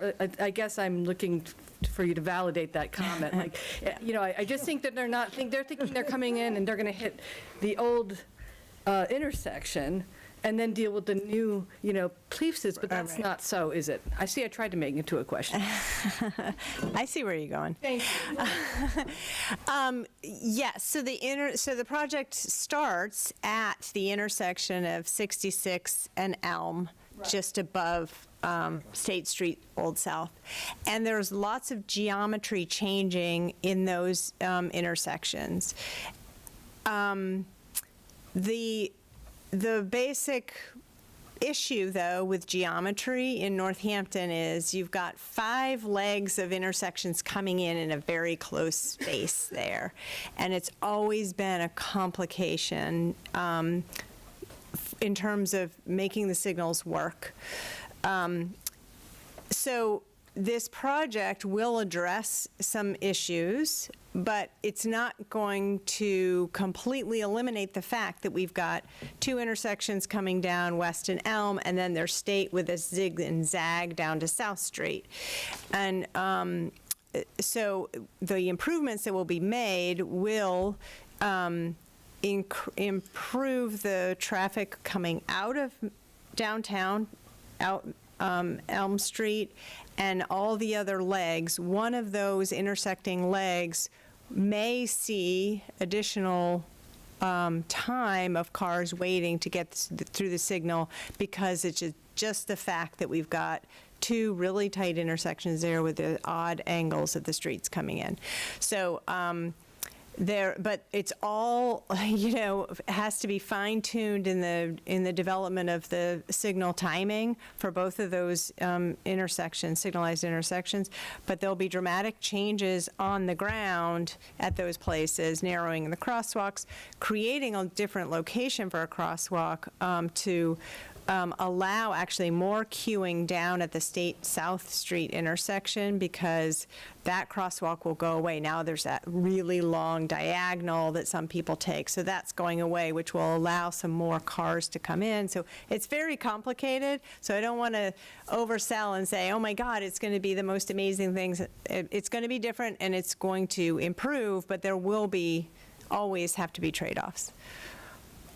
I'll just add about that intersection, what I don't like as a driver is stress. I mean, it's a few seconds, waiting a few seconds more. If it's, what I just don't like the experience of is confusion or stress, or that's what it is that makes a commute feel tiresome for me. So anyway, I think it will, and I think it's definitely a very formidable, we're dealing with old horse trails. But, I think that's part of kind of what I see as a flaw in some of the analysis, is that they're kind of taking parts and they're not seeing the whole picture. And I just think if you saw the whole picture, you'd be really excited.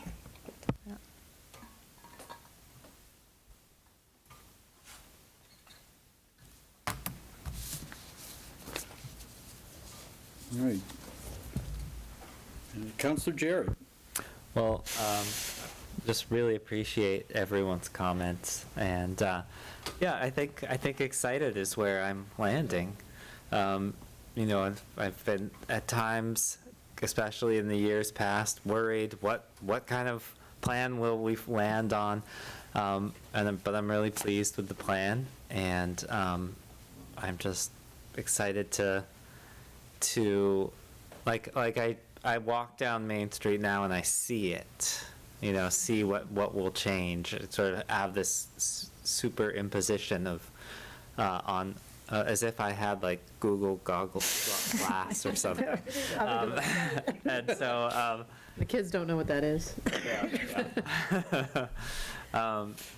So I'm just really looking forward to it, and I move approval of this resolution.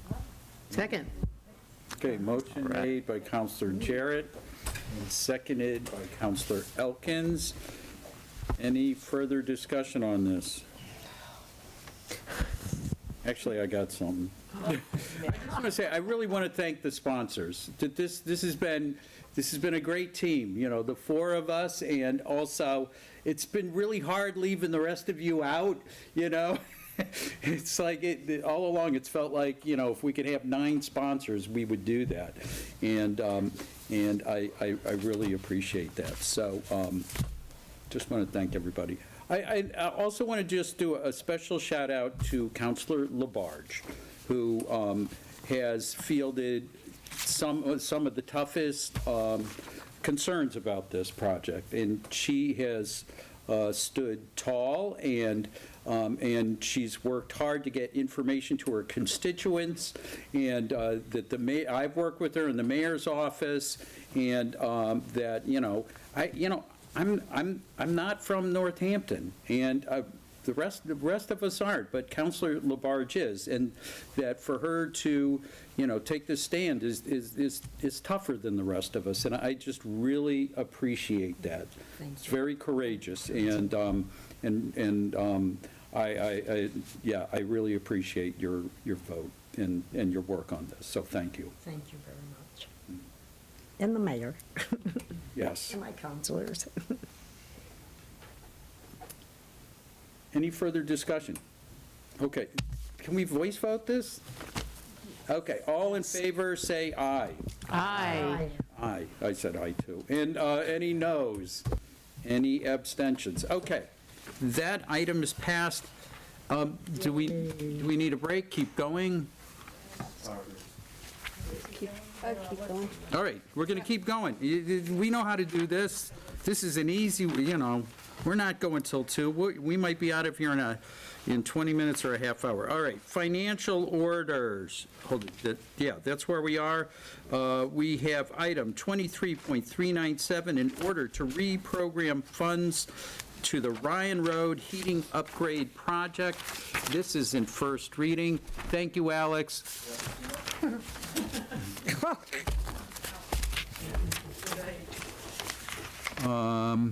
And is Director Nardi here to? Oh. What? She's a kid. Oh, What happened? God, GL Oh, my God, sucker. what a kitten. Oh, look. Oh. I have a name suggestion, Whimsy or Doodles. I think. I think you should get 2, so you can have Whimsy and Doodles. Okay, so we, Now we do need a break. well, that's good, I'm trying to find this thing. All right, financial orders, where'd it go? Good night, Carolyn. Good night, Carolyn. Good night, Carolyn, thank you. Hi, Carolyn. Okay, we have in order to reprogram funds to the Ryan Road Heating Upgrade Project, ordered that $41,000 from the Jackson Street and Lead School Insulation Project account be reprogrammed for the purposes of paying the cost associated with the Ryan Road Hot Water Pump Project. And Director Nardi's here to speak to this, is that right? With the kitten? Okay. So yeah, this project was a SIP 2023 project. It had $225,000 of city funds and National Grid provided $10,000. This project actually includes, so Ryan Road has 3 heating zones, which were running on 4 pumps, one of which was a backup pump. Under that old system, if a pump failed, then an alarm goes off and a central services employee would actually have to drive physically to the building to manually switch over to the backup pump. With the project complete, there is now 2 variable pump systems, or 2 pumps, one of which serves as the backup, and the switchover is automatic. I have been told the variable speed pumps are very expensive, but that when being used, they save money. So we are requesting, this project has run $41,000 over budget, and Director McCarthy is asking for the transfer of these funds in order to cover that overage. And Chardine, you're asking for 2 readings, correct? Yes, please. Okay. I missed that. That's why she brought the kitten. Second. I didn't hear anything she said. Okay. Counselor Jarrett. Move suspension of rules to allow for 2 readings. Second. Okay. Motion to suspend the rules made by Counselor Jarrett, seconded by Counselor Moulton. Yep. Any discussion on suspending the rules? Hearing none. Well, this is a financial order. Roll call. But it's a suspension of the rules. Okay, all in favor, say aye. Aye. Any opposed? Any abstentions? All right, unanimously, we have suspended the rules. Now I'll entertain a motion to approve. Move to approve. Second. Motion made by Counselor Labarge, seconded by Counselor Elkins to approve this order this evening. Any further discussion? It's so big on that. I know it. I'm just laughing that this is what brings this council down. We could do 7-hour meetings, but bring in a kitten and we cannot focus. All right, I think that there is no further discussion on this. So on this one, can we voice vote this too? No. Roll call, Laura. Right. Counselor Elkins. Yes. Really tired. Counselor Foster. I know. Yes. Counselor Gore. Yes. Counselor Jarrett. Yes. Counselor Labarge. Yes. Counselor Maori. Yes. Counselor Moulton. Yes. Counselor Nash. Yes. And Counselor Perry. Yes. Okay. Item 23.396, an order authorizing acquisition, what am I reading here? An order to, 23.397, in order to reprogram funds to the Ryan Road Heating Upgrade Project has been approved. Yep. We only needed 1 vote. Oh, right, because we suspended. We suspended it. Okay, next up. We have item 23.398, in order to reprogram various funds for senior center window repairs. Let's see, ordered that the remaining balances in the accounts listed below be reprogrammed for the purposes of paying the cost associated with 8 additional damaged windows at the senior center that needed immediate repair to prevent further building envelope deterioration. We're taking money out of CS maintenance van, again, DPW building ventilation, and Forbes attic insulation and putting them into the senior center window project. Director Nardi.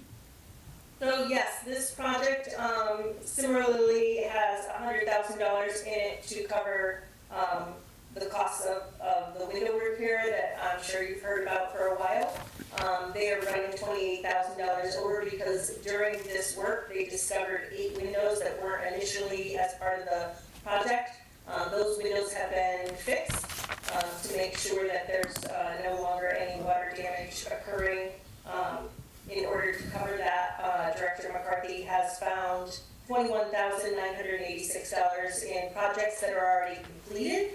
That extra money we're asking to be reprogrammed, and he will cover the balance of $6,000, the $6,000 plus in his budget.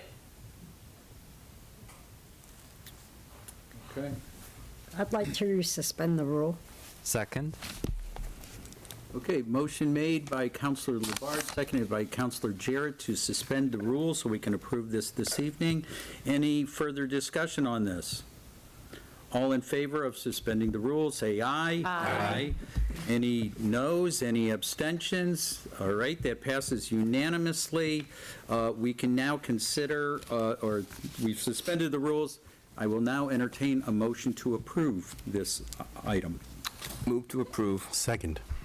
Motion made by Counselor Moulton, seconded by Counselor Perry to approve 23.398 in order to reprogram various funds for senior center window repairs. Any further discussion?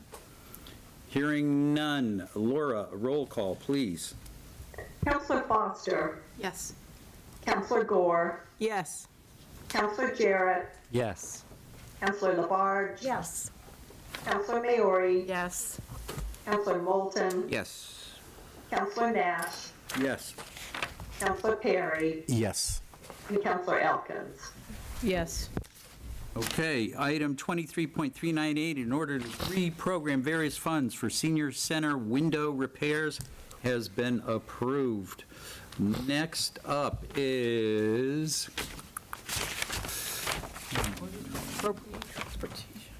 item 23.399, in order to appropriate transportation infrastructure enhancement funds to NHS road safety improvement soft costs. So whereas the city has received $2,544.50 from the Commonwealth Transportation Infrastructure Enhancement Trust Fund for trips conducted by transportation network companies in Massachusetts for calendar year 2022, and whereas the funds, oh, you did that, where'd it go? Whereas the funds must be appropriated by City Council upon the recommendation and approval of the mayor, whereas the funds must be used to address the impact of transportation network services on municipal roads, bridges, and other transportation infrastructure, or any other public purpose substantially related to the operation of transportation network services in the city. Now, therefore, it be ordered that the amount of $2,544.50 be appropriated from the Commonwealth Transportation Infrastructure Enhancement Fund to be used for the cost related to the design, bidding, and construction administration of the safety improvements for pedestrians, bicyclists, and traffic surrounding the Northampton High School. Okay, Director Nardi. So yes, the $2,544.50 received by the city represents 10 cents or 1/2 of the 20 cents per ride assessment collected by the Commonwealth for the rides that originated in Northampton in the calendar year 2022. That represents 25,455 rides. The other half of the assessment, 10 cents, goes towards the Commonwealth Transportation Fund. The DPW director is recommending putting these funds toward the safety improvements surrounding the Northampton High School.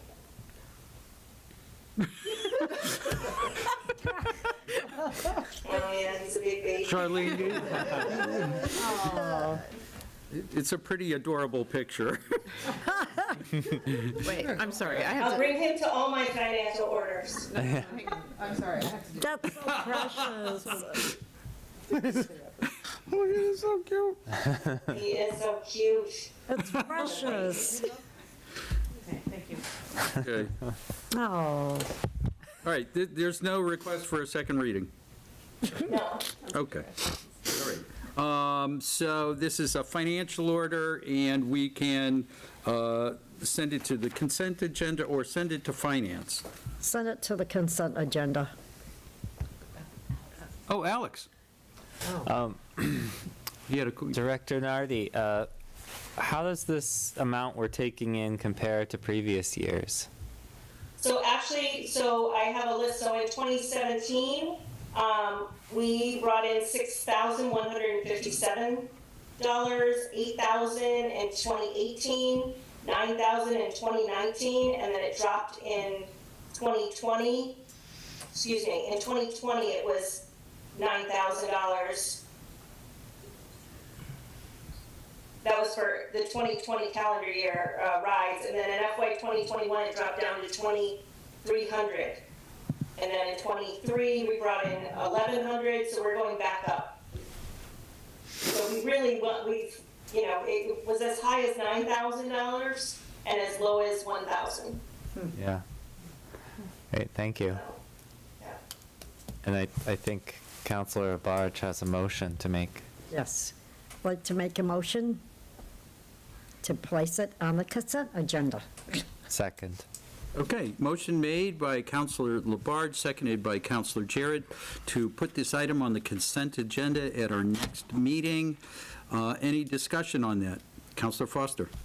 Just very briefly, every time I see this project for traffic safety near the high school come up, I'm just so glad to see the continued focus of city resources and attention on this. And we heard public commenter Jess Slavin, the communications director of Mass Bike, talk about the impact of the accident that killed Charlie Braun at that intersection. It was sort of the catalyst, but then DPW Director Donna Lascalia, Police Chief Jody Casper, and Mayor Shara, sort of jumped on this.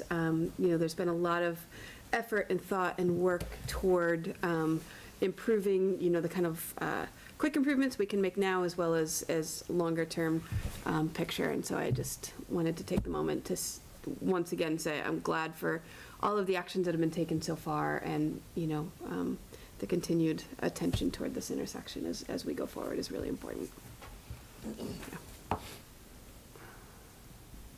Okay, we have a motion on the floor to send this to the consent agenda. Any further discussion? Can we voice vote? Yeah, all in favor say aye. Aye. Aye. Any noes? Any abstentions? Okay. Item 23.399, in order to appropriate transportation infrastructure enhancement funds to NHS road safety improvement, soft costs will be on the consent agenda of our next meeting. Okay, now we have item 23.396, in order authorizing acquisition of a parcel of land located on Florence Road. And who's going to speak to this, Mayor? Is that you going to do it? So, I think I know what this is. do you want to? No, but I'm also picturing Councilor Moulton out there today taking pictures of it. I just research his stuff so well. But anyway, go ahead. So this is a parcel that has a memorial honoring 3 Army Corps aviators that the DPW has actually been maintaining for years.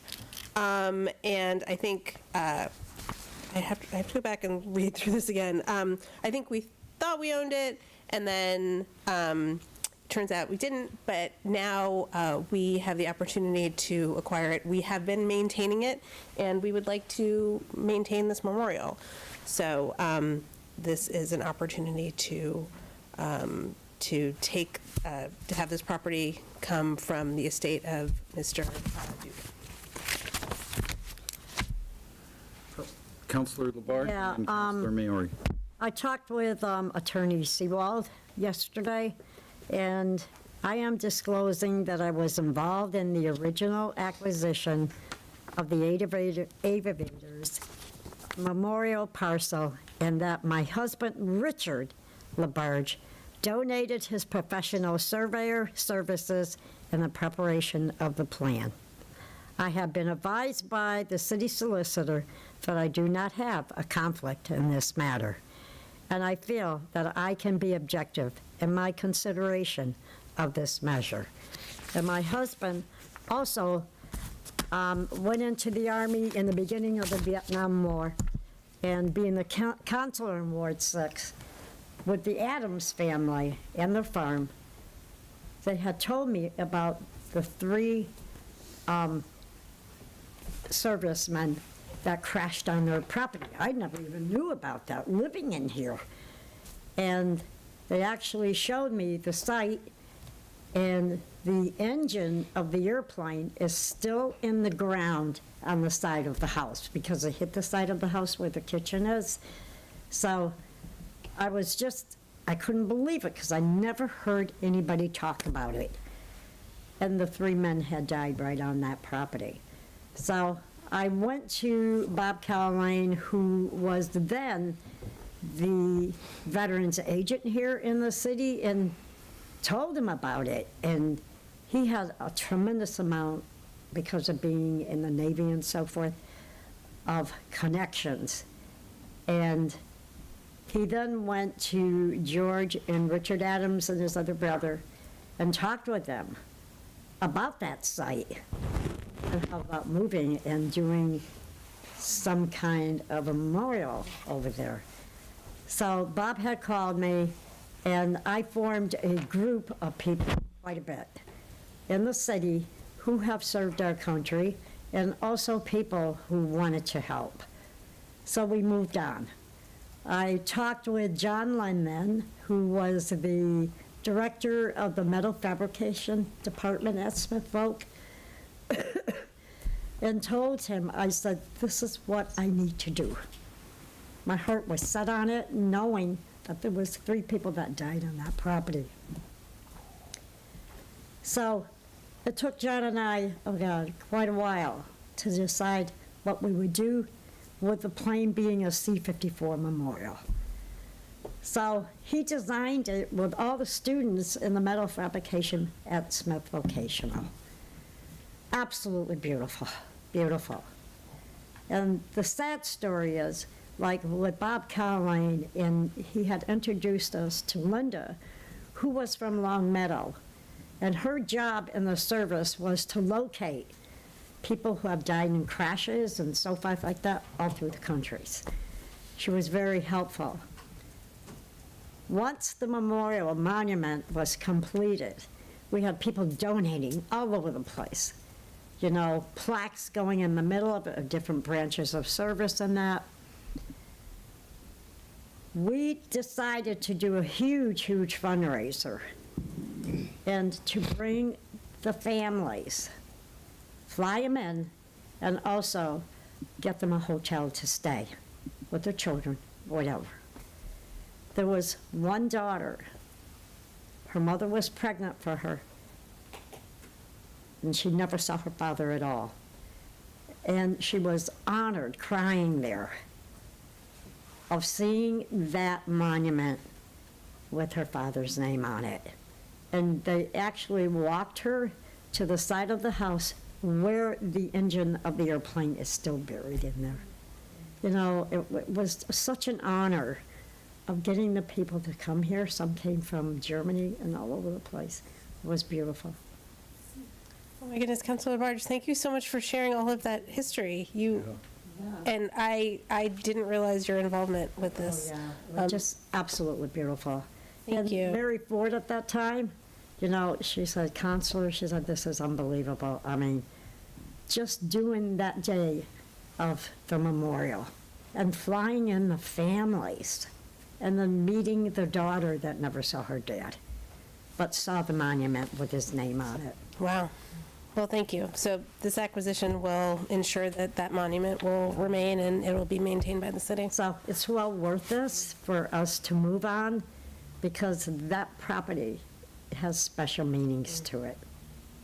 Thank you. Thank you. Councilor Maori. Yes, thank you, Counselor. That really brings the meaning.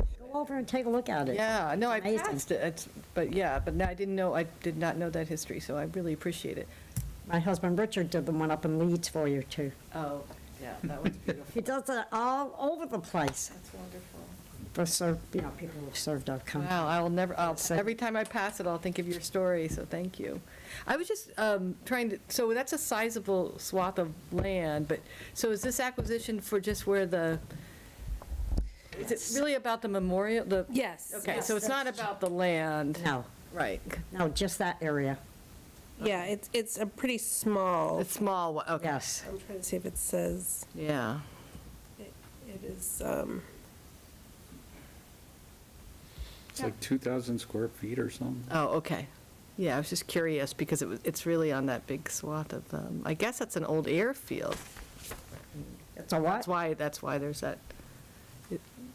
No, I think I they think actually it crashed there. Oh, it just crashed. yeah. There Yes. just happens to be all that land around. Were they were they out of like Westover or something like that? Yes. Yeah. They were heading to go to Westover. Thank you. Mhm. I'm just curious about the land. And if you'll notice, the flagpole is set way back, away from the memorial. Oh. Because the memorial is big and it's got a C-54 on it. Yeah. So, where are we at here?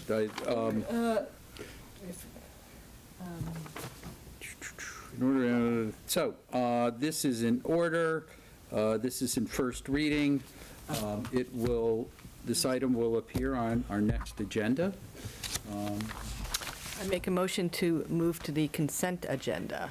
Well, it's actually an order. It'll Oh, I'm just come sorry. right a bit around. Yeah, right. So, but Councilor Barge, that was a great story. Yes. That was phenomenal. I mean, if you Stopping were by, there. next time on my way to River Valley, I'm stopping. No, I mean, to just see the daughter never saw her father. Let's see his name on that. I pass it every day and don't even know that all that. I know. Okay, now, we're really close to done, counselors. All right, we have two ordinances. We have item 23.382, an ordinance relative to stop signs on Olander Drive and Ford Crossing. And so that is here with a positive recommendation from Legislative Matters. There's also item 23.391, an ordinance relative to parking on Ward Avenue. That is also here with a positive recommendation from Legislative Matters. And these both came to us from the TPC, I believe. So let me just double check that. They've been through TPC for sure. Right, I think they started there. Yes. Yep. Yeah, so, Counselor Jarrett. I'd like to move approval for both as a group. That's perfect. Motion made to approve these two as a group by Counselor Jarrett and seconded by Counselor Foster. Any discussion on this? Hearing none. Do we have to roll call on this? Yes. Okay, Yes. Thank you. Yes. I'm really tired, guys, from getting through this. All right, hearing no further discussion, Laura, roll call, please. Counselor Gore, Yes. Counselor Jarrett, Yes. Counselor Labarge, Yes. Counselor Maori, Yes. Counselor Moulton, Yes? Counselor Nash, Yes. Counselor Perry, Yes. Counselor Elkins, Yes.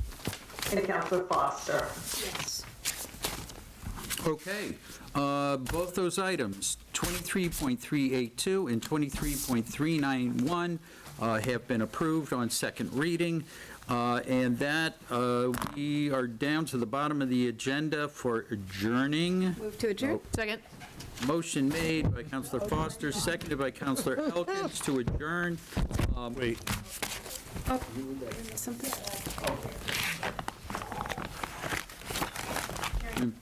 We can do it. All in favor of adjourning, say aye. Aye. Kitten, aye. Aye. And Aye. any noes, any abstentions? We are adjourned. Yay!